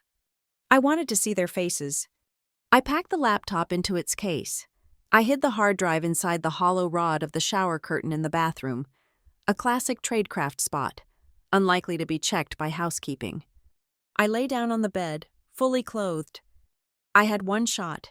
If I walked into that courtroom and failed to prove my sanity before I presented the evidence, the judge would dismiss everything as the ramblings of a paranoid woman. I had to be perfect. I had to be colder than ice. I had to be exactly what they said I wasn't, in complete, absolute control. I stared at the water stain on the ceiling. It looked like a map of a country that didn't exist. My parents wanted my possessions. They wanted the things I had bought. They wanted the numbers in my bank account. They were about to learn a very hard lesson about value. The most dangerous thing I owned wasn't my apartment or my car. It was my mind. And on Monday morning, I was going to bring it to court. The rain in South Seattle felt heavier than it did in the city center. It was a thick, industrial sleet that smelled of diesel and wet pavement. I pulled the collar of my trench coat up, shielding my face not just from the weather, but from the streetlights. I was a fugitive in my own hometown, a ghost moving through the cracks of a city I used to own from a corner office. I found the address listed in an archived Bar Association directory from 10 years ago. It was a brick building sandwiched between a pawn shop and a bail bondsman's office. The brass plaque by the door was tarnished, the letters barely legible. Marcus Hale, attorney at law. The attorney at law part had been scratched out with a key or a knife. leaving a jagged scar in the metal. I pushed the buzzer. No answer. I pushed it again, holding it down for 5 seconds. A voice crackled through the intercom. It sounded like gravel grinding against glass. "Go away, we are closed." I leaned close to the speaker. "Mr. Hale? My name is Destiny. I need to speak with you about Robert Jennings." There was a long silence. The static hissed. I thought he had cut the line. Then, the buzzer buzzed. A harsh, angry sound. The lock clicked open. I walked up 2 flights of stairs that smelled of stale tobacco and lemon floor cleaner. The office at the end of the hall had a frosted glass door. I opened it. The room was a shrine to a career that had died a violent death. Stacks of file boxes lined the walls, creating narrow canyons of paper. The desk was a heavy oak monstrosity, covered in legal pads, overflowing ashtrays, and a half-empty bottle of bourbon. Marcus Hale sat behind it. He was older than the photos I had seen. His hair was white and thinning, his face a roadmap of stress and bad decisions. He was wearing a dress shirt with the sleeves rolled up, the collar open. No tie. He looked like a man who was waiting for the world to end and was annoyed it was taking so long. He didn't stand up. He didn't offer me a seat. He just stared at me with eyes that were terrifyingly sharp. "You have his eyes," he said. It wasn't a compliment. I closed the door behind me. "I assume you mean my father." "Robert Jennings," Hale said, tasting the name like it was spoiled milk. "The man who turned perjury into an art form. The last time I saw him, he was smiling while the disciplinary board stripped me of my license to practice." He took a sip of the bourbon. "Neat. So," he continued, putting the glass down hard, "you are the daughter, the one who made the under 40 list, the golden child. Why are you in my office at 10 o'clock on a Wednesday night?" "I am not the golden child anymore," I said. I stepped forward, into the circle of light from his desk lamp. "As of Monday morning, I am legally incapacitated. My father has filed for emergency guardianship. He claims I am bipolar and a danger to the estate." Hale let out a short, dry laugh. It sounded like a bark. "Of course he did. That is Robert's favorite play. Discredit the witness before they can testify. He did the same thing to his partner in 1998, claimed the man had dementia so he could force a buyout." He leaned back in his creaking chair, studying me. "And are you?" he asked. "Crazy?" I looked him in the eye. I did not blink. "I am calculating. Mr. Hale, just like you were before you got sloppy." His eyes narrowed. "Get out," he said. I didn't move. He stood up, planting his hands on the desk. I said, "Get out. I don't help Jennings. I don't talk to Jennings. You people are a cancer. You touch something, it rots. I lost my firm, my wife, and my reputation fighting your father. I am not going to let his daughter finish the job." I reached into my coat pocket. Hale tensed, as if he expected a weapon. I pulled out the black USB drive. I placed it gently on the edge of his desk, next to the bourbon. "I don't need a lawyer," I said quietly. "I can't hire one anyway. My assets are frozen. I need a forensic strategist." "I don't have a license," he snapped. "I am a consultant for 2-bit divorce cases." "I don't care about your license," I said. "I care about your memory. You spent 5 years investigating my father's shell companies before he destroyed you. You know how he hides money. You know his patterns." I pointed to the drive. "I have the data. Marcus, I have the ledger from Jennings Construction. I have the wire transfers to the Cayman Islands. I have the crypto wallet addresses. And I have the link to the Lighthouse Community Fund." Hale froze. The anger drained out of his face, replaced by a sudden, intense stillness. "Lighthouse," he whispered. He looked at the drive, then back at me. "I knew it existed," he said softly. "I spent 3 years trying to prove that fund was a front. I could never find the link. He kept the accounts completely air-gapped." "He got lazy," I said, "or maybe just greedy. He started using family members as the bridge. He is using me." Hale picked up the drive. He turned it over in his fingers. "If I look at this," he said, his voice low, "and it is what you say it is, There is no going back. This is federal. I know, I said. He plugged the drive into his laptop. He didn't ask for the password. He waited. I typed it in. The room was silent for 20 minutes. The only sound was the rain against the single-pane window and the clicking of Hale's mouse. I watched him read. I watched his posture change. He stopped being the drunk in a rundown office. He sat up straighter. He started taking notes on a yellow legal pad. He was entering the zone. He was doing what he was born to do before my father took it away from him. He muttered to himself, structuring.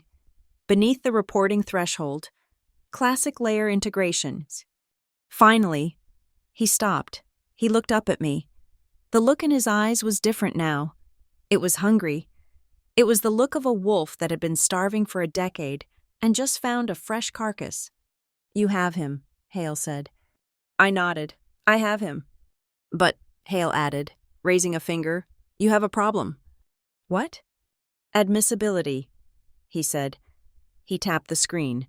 You obtained this data by accessing a computer you were technically authorized to use. But the moment you enter this into evidence, your father's lawyers, Sterling, I assume?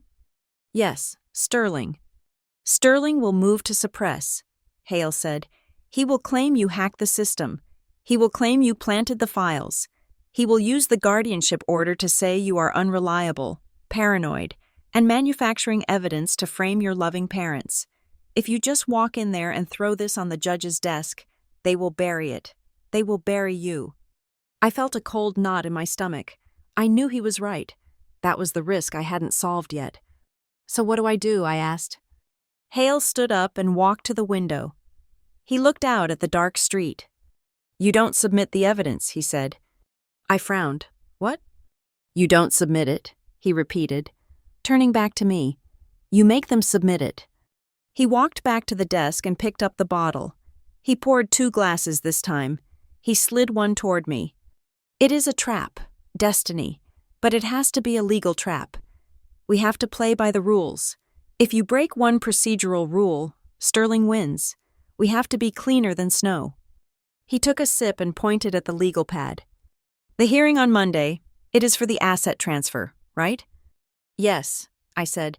They want the deed to my apartment and control of my accounts. And the law requires a complete inventory, Hale said. A full disclosure of all assets and liabilities being transferred to the guardian. Yes. Hale smiled. It was a cold, terrifying smile. Then we give them an inventory. We draft a document that lists every single asset you possess, but we structure the document so that the liability for the data is attached to the asset of the hardware. He started writing furiously on the pad. We list the laptop as an asset, he explained. We list the external hard drives. We list the cloud server keys. We describe them as digital storage units containing proprietary financial data. We put a value on them, a high value. Why? I asked. Because your father is greedy, Hale said. If you say a hard drive is worth $5,000, he will want it. He will demand it. And then, Hale continued, his pen tearing through the paper, we add a clause, a standard assumption of liability clause. It states that by accepting the physical assets, the guardian accepts full legal responsibility for the custody, content, and history of the data contained therein, effectively certifying the chain of custody. I stared at him. I began to see the shape of the plan. If he demands the drive in open court, I said, and the bailiff hands it to him, then it is his. Hale finished. He establishes possession, and if we immediately petition the court to audit the assets to ensure their value, which is your right as the ward, the court officer opens the drive. And the court officer finds the money laundering files. I said, Hale nodded, and because your father just legally demanded ownership of the drive and its contents, he cannot claim you planted it. He just told the judge under oath that it is his property. It was brilliant. It was twisted. It was exactly the kind of move my father would have respected, right before it killed him. Will you help me draft the motion? I asked. Hale looked at the file boxes on the wall. He looked at the empty space where his license used to hang. I can't stand with you in court, he said. I am disbarred. If I speak, Sterling will have me thrown out. I don't need you to speak. I said, I need you to write the script. Hale picked up his glass. One condition, he said. Name it. We do this by the book. No more hacking, no more sneaking around motels. You go into that courtroom with your head high. You wear your best suit. You speak when you are spoken to. You let the procedure do the killing. I picked up the glass. The bourbon burned my throat, but it felt good. It felt like fire. Agreed, I said. Hale sat down and pulled a fresh legal pad toward him. Okay, he said, his voice steady and professional. Let's draft Exhibit C. Let's make a list of possessions that your parents are going to choke on. We worked through the night. Outside, the rain stopped. But inside that office, the storm was just being organized. Hale dictated, and I typed.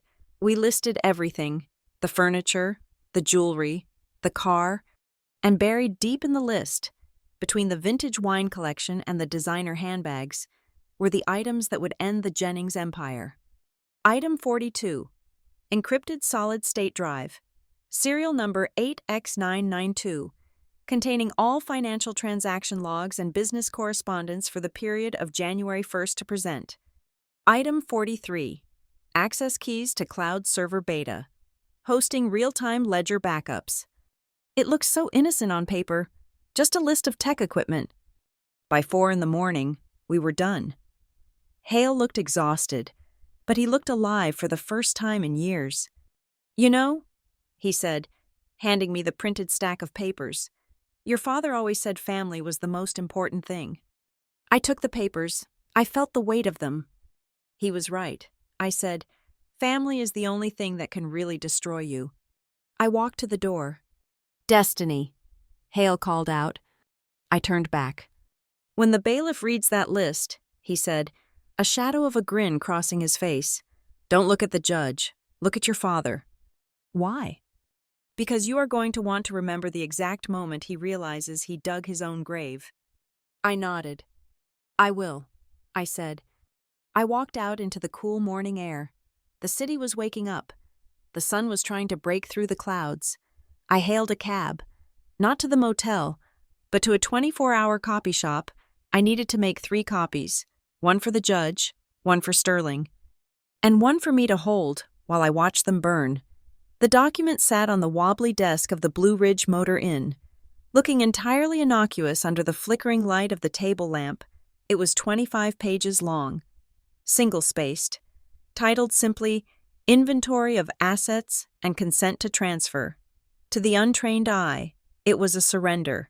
It was the white flag of a daughter who had been beaten into submission by the superior legal firepower of her family. But to me, it was a loaded gun. Marcus Hale and I had spent 12 hours refining the language of Clause 14. We needed it to be specific enough to hold up in federal court, but dry enough that Mr. Sterling, my parents' high-priced shark of a lawyer, would skim right over it in his rush to claim victory. The clause read, by accepting immediate physical custody of the digital hardware listed in Schedule B, items 40 through 45, the guardian acts as the sole authorized administrator of said devices.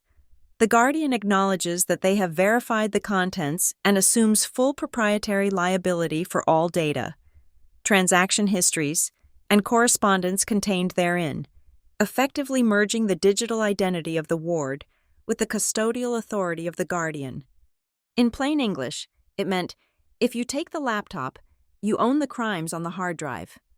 I knew my father. I knew exactly how his mind worked. He did not care about data. He cared about hardware. He cared about things he could touch, sell, or control. He believed that if he physically possessed my computer, he possessed my secrets. He thought the danger was me accessing the internet. So taking the device was the solution. He would see the list, MacBook Pro, encrypted hard drive, server key fob, and he would see victory. He would not stop to think that by legally claiming ownership of the container, he was signing his name to the poison inside it. I saved the document as a PDF. I attached it to an email addressed to Mr. Sterling. Subject: Proposed Asset Transfer List for Monday Hearing. Body: Mr. Sterling. Per the court's instruction, I have compiled a complete inventory of all assets currently in my possession or control. I am prepared to surrender these items to my father at the hearing on Monday to facilitate the guardianship. Please review and confirm if this list is acceptable to your clients. I hit send. It was 4:15 on Thursday afternoon. I sat back and waited. The waiting was the hardest part. This was the moment where a diligent lawyer would call and ask questions. A diligent lawyer would ask, "Why is there a specific clause about data liability?" A diligent lawyer would demand to inspect the drives before accepting them. But Mr. Sterling was not diligent. He was expensive, and he was arrogant. He viewed me as a nuisance, a bug to be squashed so he could get back to his golf game. And more importantly, he was billing my father by the hour. Every minute he spent reading was a minute he had to justify. He wanted a quick win. At 4:38, my phone buzzed. Mr. Sterling, receipt acknowledged. Clients have reviewed the list. The inventory appears comprehensive. We will have the bailiff execute the transfer in court. Make sure all listed devices are present and unlocked. I let out a breath I didn't realize I'd been holding. Unlocked. They wanted them unlocked. They were so eager to get into my accounts, to find where I had hidden the rest of my money, that they were practically begging to be handed the smoking gun. I replied, "Understood. All devices will be present." With the trap set, I turned my attention back to the surveillance feed. If I was going to hang them, I needed to make sure the rope was tight. I logged into the secure viewer. It was Thursday evening. Lucas was back in my apartment. He had become comfortable. That was the most dangerous phase of any criminal enterprise. Complacency. He was no longer looking over his shoulder. He was treating my home office like his personal command center. He was on the phone, the speakerphone on loud. "Yeah, the transfer cleared," Lucas was saying. His feet propped up on my mahogany desk. He was drinking a beer. A coaster was sitting right there, but he had placed the wet bottle directly on the wood. It was a small thing, but it made my eye twitch. "I'm telling you, it's clean." Lucas continued. "We ran it through the construction invoices. Dad signed off on it this morning. We are moving another $75,000 tomorrow." I typed that number into my log. $75,000. The voice on the other end of the line was rough, distorted. I recognized it. It was the loan shark. "You better be sure. Jennings," the voice said. "If this bounces back, or if the feds get a sniff, we don't sue. You know that." I know. Lucas laughed. He sounded manic, high on adrenaline. "My sister is out of the picture. She is totally broken. We serve the final papers on Monday. And then we own everything. Her accounts, her house, her identity. It is the perfect cover. She is the crazy one. Remember? If anything goes wrong, it's on her." I watched him take a swig of beer. He really believed it. He believed they had found the perfect loophole. They could commit crimes using my name, and because I was incapacitated, they could claim I did it during a manic episode, or that as guardians, they were just trying to clean up my mess. He didn't understand the double-edged sword of the guardianship. Yes, it gave them control, but it also gave them fiduciary duty. It meant they were legally required to act in my best interest. Stealing my money and laundering it through a gambling ring was a violation of that duty so severe it carried mandatory prison time. I watched Lucas open my browser. He navigated to the offshore portal again. I screen recorded every second. He was initiating the setup for the Friday transfer. He was preloading the queue. From Destiny Jennings Savings to Jennings Construction Operating Account. Memo. Emergency loan repayment. He was clumsy. He was leaving digital fingerprints the size of muddy boots. I could have cut the connection. I could have locked the router. I could have saved my $75,000. But I didn't. I let him type. I let him click confirm. I was not there to save money. I was there to buy justice. And the price of justice, in this case, was $75,000. It was a steep price, but it was necessary. I needed that transaction to be pending when we walked into court. I needed the money to be in transit. Because when the judge looked at the timestamp, He would see that the transaction occurred while I was locked out of the building, while I was living in a motel with no Wi-Fi, and while Lucas was sitting in my chair. I closed the laptop lid. Friday passed in a blur of anxiety and preparation. I didn't leave the motel room. I ate protein bars and drank lukewarm water. I rehearsed my lines. I practiced my demeanor. I stood in front of the cracked bathroom mirror. I looked at myself. I looked tired. My hair was pulled back in a severe bun. I wore no makeup. They expected a crazy woman. They expected outbursts. They expected tears. I practiced silence. I practiced standing perfectly still. I practiced the art of looking like a statue. Marcus Hale sent me a text message on Friday night. It was brief. "Don't interrupt the enemy." I deleted the message immediately. Saturday and Sunday were the longest days of my life. I knew my family was celebrating. I knew they were likely having a barbecue at my parents' house, drinking expensive wine, toasting to their genius. They were probably joking about how easy it had been to dismantle me. I imagined my mother saying, "It is for her own good." Really, she couldn't handle the pressure. I imagined my father nodding. "We are saving the family legacy." They were right about one thing. They were saving a legacy. They were ensuring that the Jennings name would be remembered forever in the case law books under financial fraud and guardianship abuse. Sunday night, I packed my bag. I put the laptop in its case. I put the external hard drive in a padded sleeve. I put the flash drives in a small plastic bag. I laid out my suit. It was a navy blue power suit, tailored to perfection. It was the armor of a professional. I checked the document one last time. Exhibit C. It was printed on high-quality bond paper. It looked official. It looked heavy. I slept for 3 hours. When I woke up, it was Monday morning. The sky was gray, but the rain had stopped. I dressed in silence.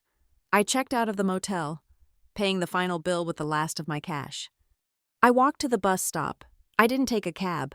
I wanted to arrive at the courthouse early, before they did. As I sat on the bus, watching the city roll by, I felt a strange sense of peace. For 2 weeks, I had been reacting. I had been dodging punches. I had been hiding. Today, I stopped hiding. Today, I was not the defendant. I was the delivery system. I arrived at the courthouse at 8:30. The hearing was scheduled for 9. I went through security. I placed my bag on the conveyor belt. I watched the X-ray monitor as the laptop and hard drives passed through. They were just shapes on a screen, gray and orange blobs. I picked up the bag. It felt heavy on my shoulder. I walked to courtroom 4B. The hallway was empty. I sat on a wooden bench outside the doors. I placed the bag on my lap. I folded my hands over it. 10 minutes later, the elevator dinged. They walked out. My father led the way, looking resplendent in a charcoal suit. My mother was beside him, wearing pearls and a look of tragic nobility. Lucas was behind them, checking his watch, looking bored. And Mr.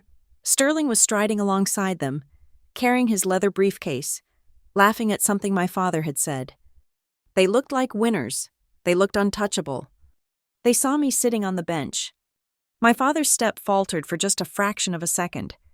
He hadn't expected me to be there early. He hadn't expected me to look so composed. But he recovered quickly. He put on his sad face. He walked over to me. "Destiny," he said, his voice dripping with fake concern. "We were worried you wouldn't show up." I looked up at him. I didn't stand.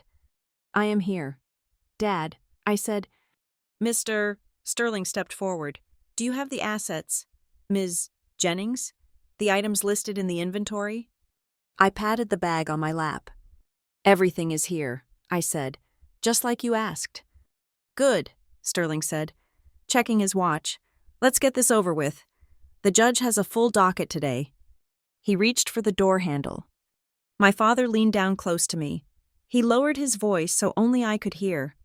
"Don't make a scene in there. Destiny, it is over. Just accept it." I looked into his eyes.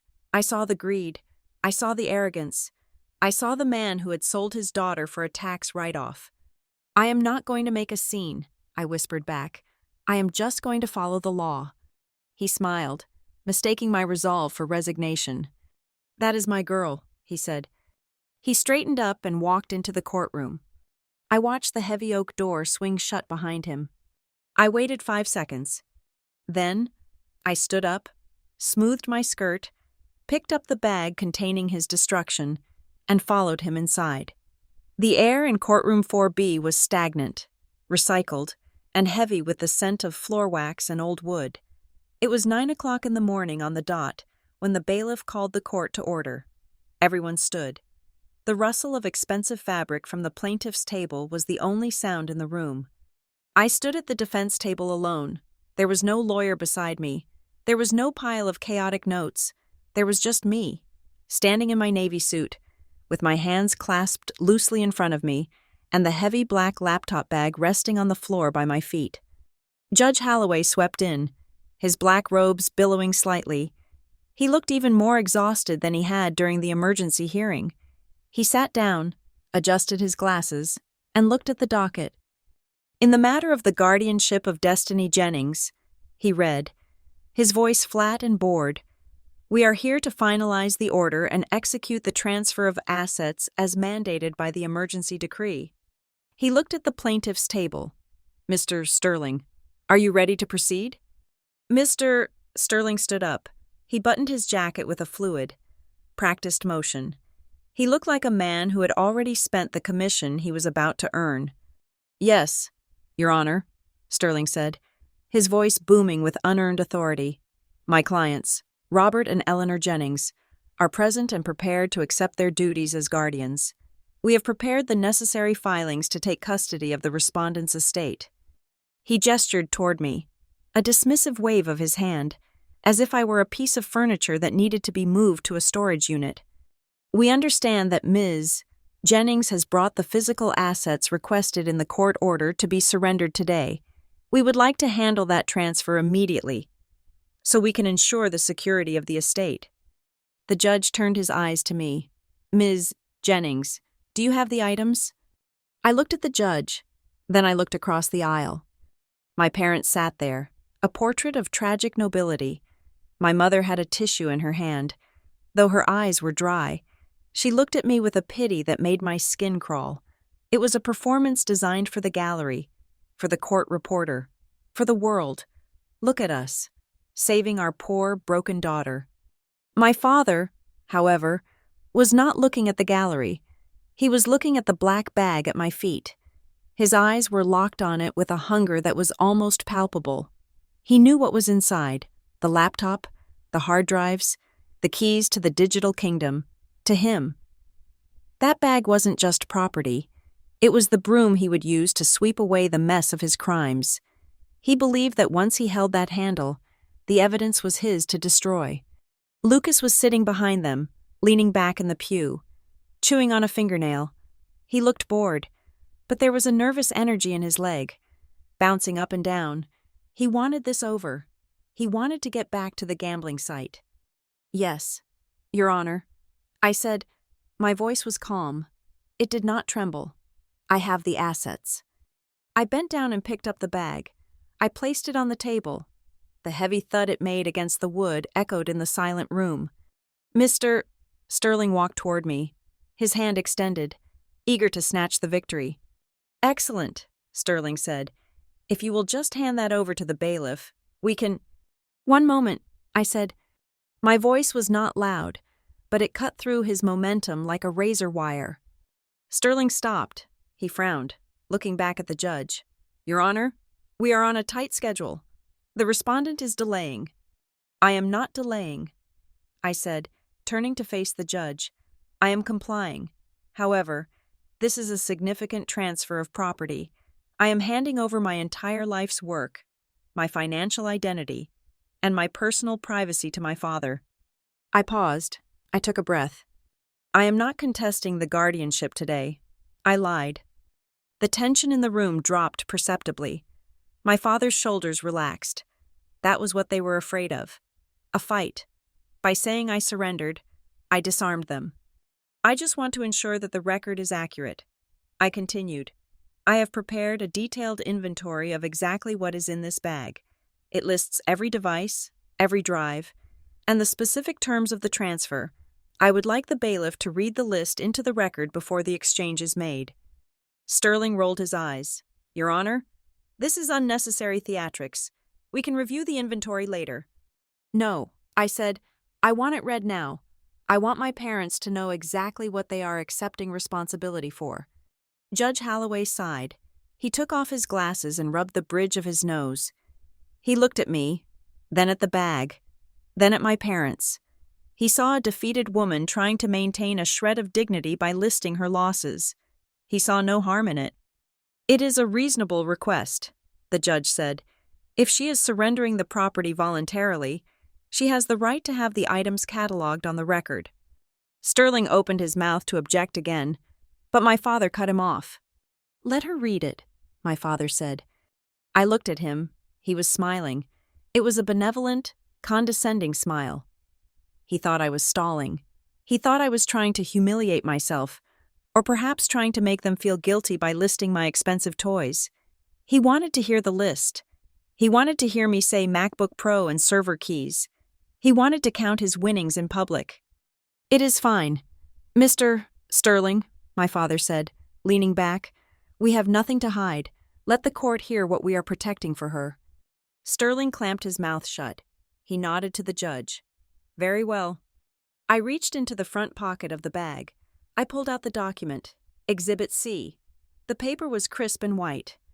I handed it to the bailiff, a tall man with a shaved head and a uniform that strained at the biceps.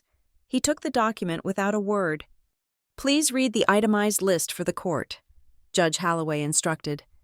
The room went completely silent. The rain had stopped outside, and the only sound was the ventilation system humming in the ceiling. It felt like the air before a lightning strike. The pressure was building, invisible but crushing.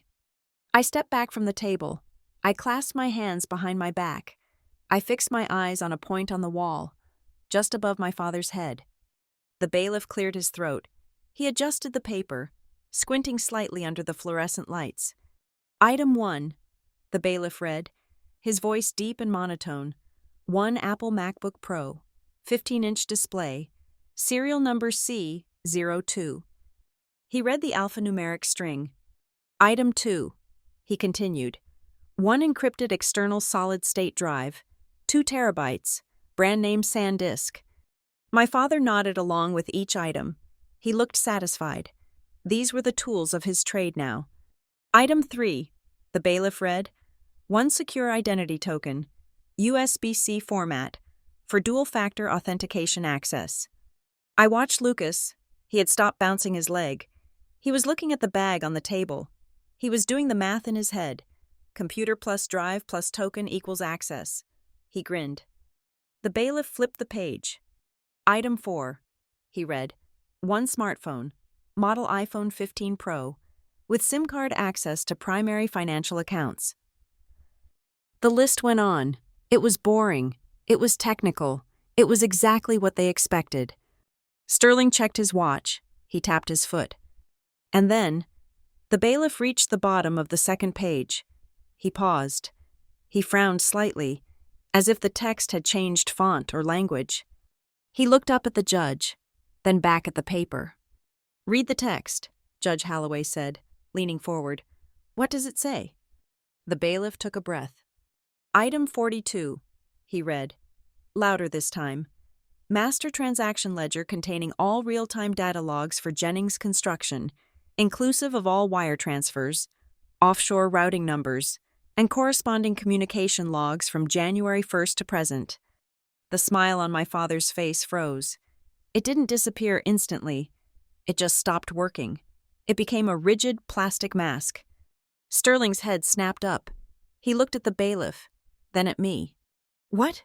Sterling whispered. The bailiff continued, his voice relentless.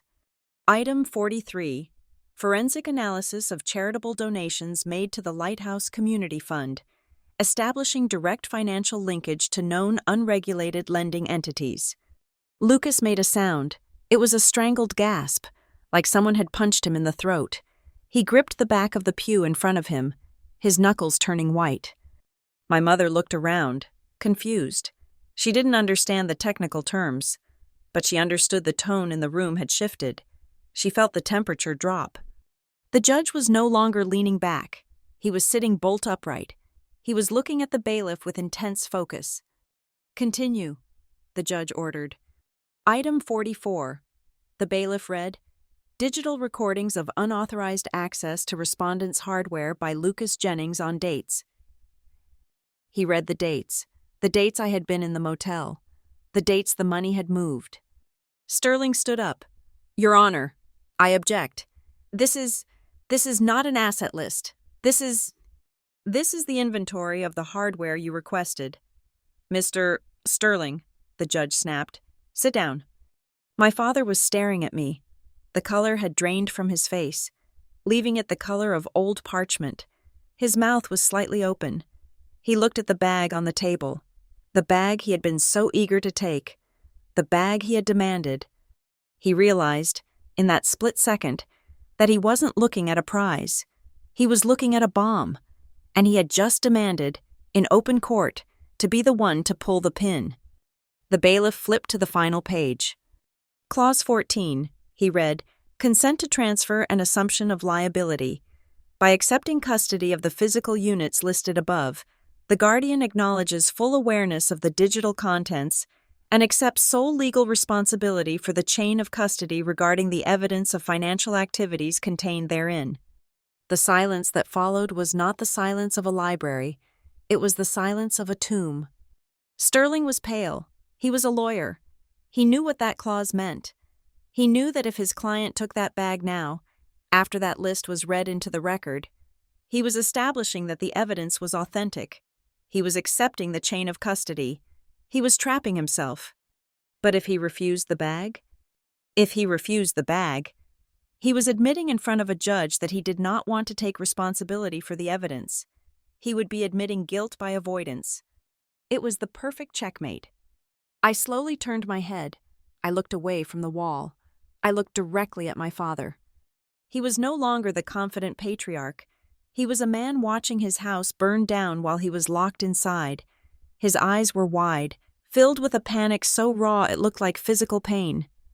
He looked at Lucas, who was shaking his head violently, mouthing the word, "No." Then he looked at me. For 34 years, I had looked for love in those eyes.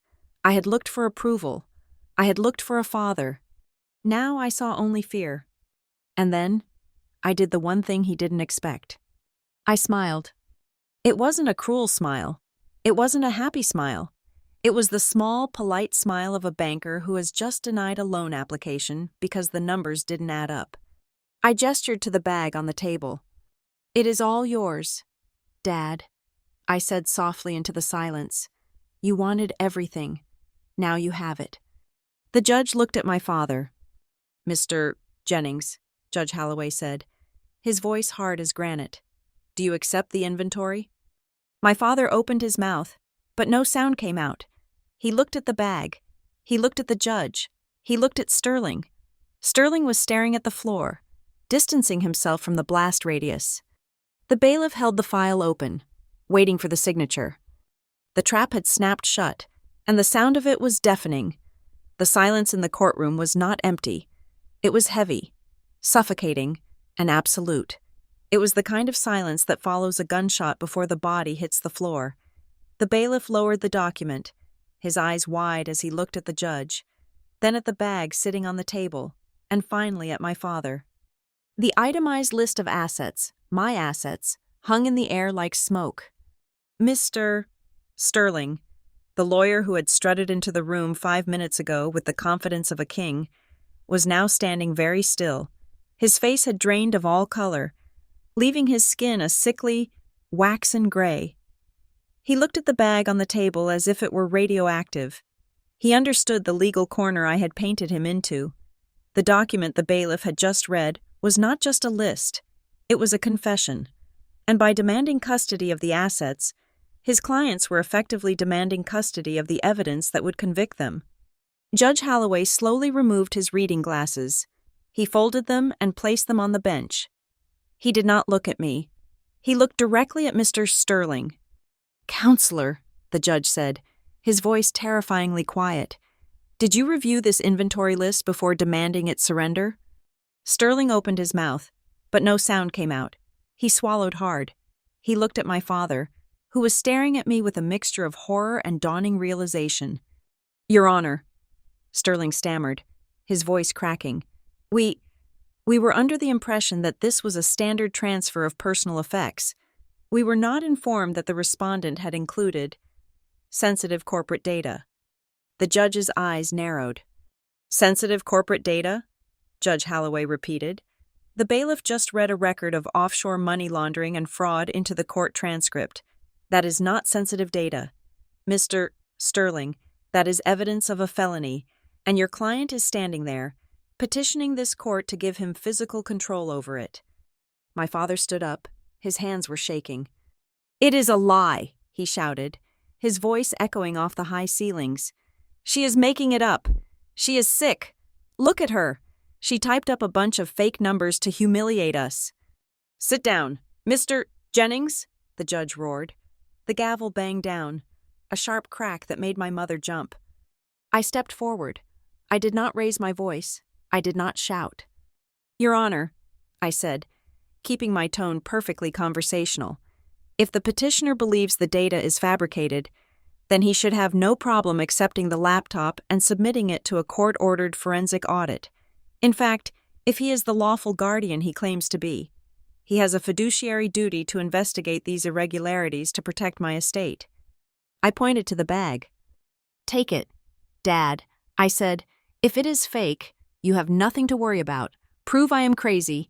Open the drive." My father looked at the bag. He knew. He knew exactly what was on that drive, because he had spent the last 10 years hiding it.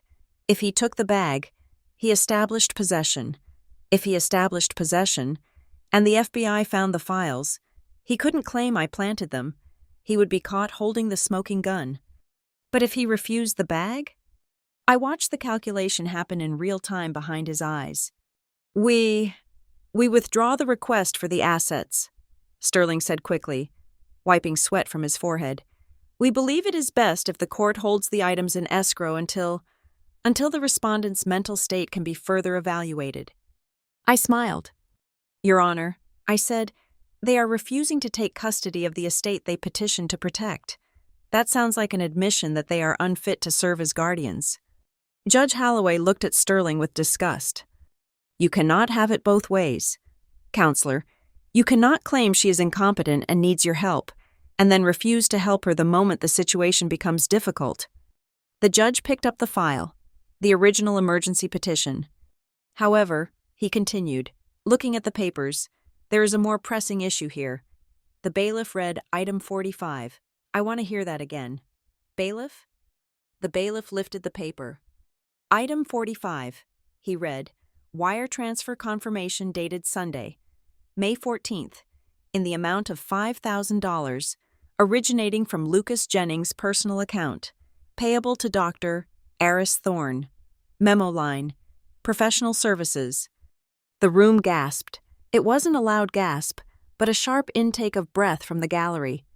Dr. Eris Thorne, the doctor who had signed the affidavit declaring me incapacitated, the doctor I had never met. I reached into my pocket and pulled out a single piece of paper.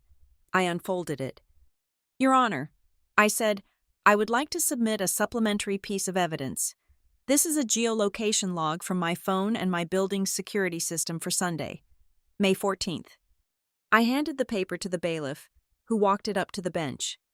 "As you can see," I continued, "on the day Dr. Thorne allegedly examined me and diagnosed me with acute psychosis, I was inside my apartment. My building has biometric security. No guest was logged in. No doctor entered the premises, and I did not leave." I turned to look at Lucas. He was slumped in the pew, his face buried in his hands. "Dr. Thorne never examined me, Your Honor," I said. "He sold a diagnosis for $5,000, and my brother paid for it using funds he stole from my savings account." Judge Holloway looked at the log. Then he looked at the medical affidavit. He turned the pages slowly, his face hardening into stone. "This is fraud upon the court," the judge whispered. It was not a question. It was a verdict. He looked up at my parents. The look of sympathy he had worn at the first hearing was gone, replaced by the cold fury of a man whose authority had been weaponized for a crime. Robert Jennings, Eleanor Jennings, stand up. My parents stood. My mother was sobbing now, real tears this time, born of terror. My father looked like a man who had been hollowed out. The arrogance was gone. The facade of the pillar of the community had crumbled, leaving only a frightened, greedy old man. The order of emergency guardianship is hereby revoked, effective immediately, Judge Holloway declared. His voice boomed. The court finds that the petition was filed in bad faith and based on perjured medical testimony. He turned to the court officer standing by the door. Officer, secure the doors. No one leaves this courtroom. Panic flared in Sterling's eyes. Your Honor, surely this is a misunderstanding. Sit down. Counselor, the judge snapped, or I will hold you in contempt. The judge turned back to me. Ms. Jennings, he said, his voice softening slightly, you are restored to full legal capacity. Your accounts are unfrozen effective immediately. Thank you, Your Honor. I said, but we are not done, the judge continued. He pointed at the black bag on the table, the bag my father had been so desperate to own. The inventory list read into the record alleges serious federal crimes, including money laundering and wire fraud. Given the evidence presented regarding the fraudulent medical affidavit, this court has probable cause to believe the other assets listed are also authentic evidence of criminal activity. He looked at the bailiff. Bailiff, take custody of that bag. It is now evidence. I am sealing this courtroom and notifying the district attorney's office. I am also referring Dr. Eris Thorne to the state medical board and the prosecutor for immediate investigation. My mother let out a wail. Oh God, Robert, do something. My father turned to me. His eyes were wide, pleading. He looked like a stranger. Destiny, he whispered, his voice trembling. Destiny, please, we are your family. You can't let them take us. Tell him it was a mistake. Tell him you were confused. I looked at him. I looked at the man who had taught me to ride a bike, and the man who had tried to erase my existence to cover his debts. I felt a strange sense of detachment. The anger was gone. The hurt was gone. There was only the calm, cool clarity of the truth. I walked over to the table. I picked up my empty purse. I looked him straight in the eye. I am not confused. Dad, I said. But you? My father stammered. The report. It said you lost control. It said you were unstable. I stepped closer to him, so close I could smell the fear on him. I never lost control, I said, my voice steady and clear, loud enough for the entire room to hear. I just stopped letting you control me. I turned my back on him. I walked toward the aisle. The bailiff stepped aside to let me pass. As I reached the heavy wooden doors, I heard the judge speaking into his microphone, ordering the deputies to detain the petitioners for questioning. I pushed the doors open. The hallway was bright. The sun had finally broken through the clouds, streaming through the high windows, illuminating the dust motes dancing in the air. I took a deep breath. The air tasted clean. It tasted like my own. I didn't look back. I didn't need to. I knew exactly what was happening behind those doors. The house of cards had fallen, and I was the wind that knocked it down. I walked out of the courthouse and down the wide stone steps. The city was moving, alive and indifferent, but for the first time in my life, I felt like I was moving with it, not against it. I had my name back. I had my life back. And I had taught them the most important lesson of risk analysis. Never bet more than you can afford to lose, especially when you're betting against me. Thank you so much for listening to this story. I am really curious to know where you are tuning in from today. Are you listening on your commute, at the gym, or maybe relaxing at home? Please let me know in the comments below. I love reading your responses. If you enjoyed this story and want to hear more revenge dramas like this, please subscribe to the channel Lila Revenge Stories. Hit that like button and smash the hype button to help this story reach more people.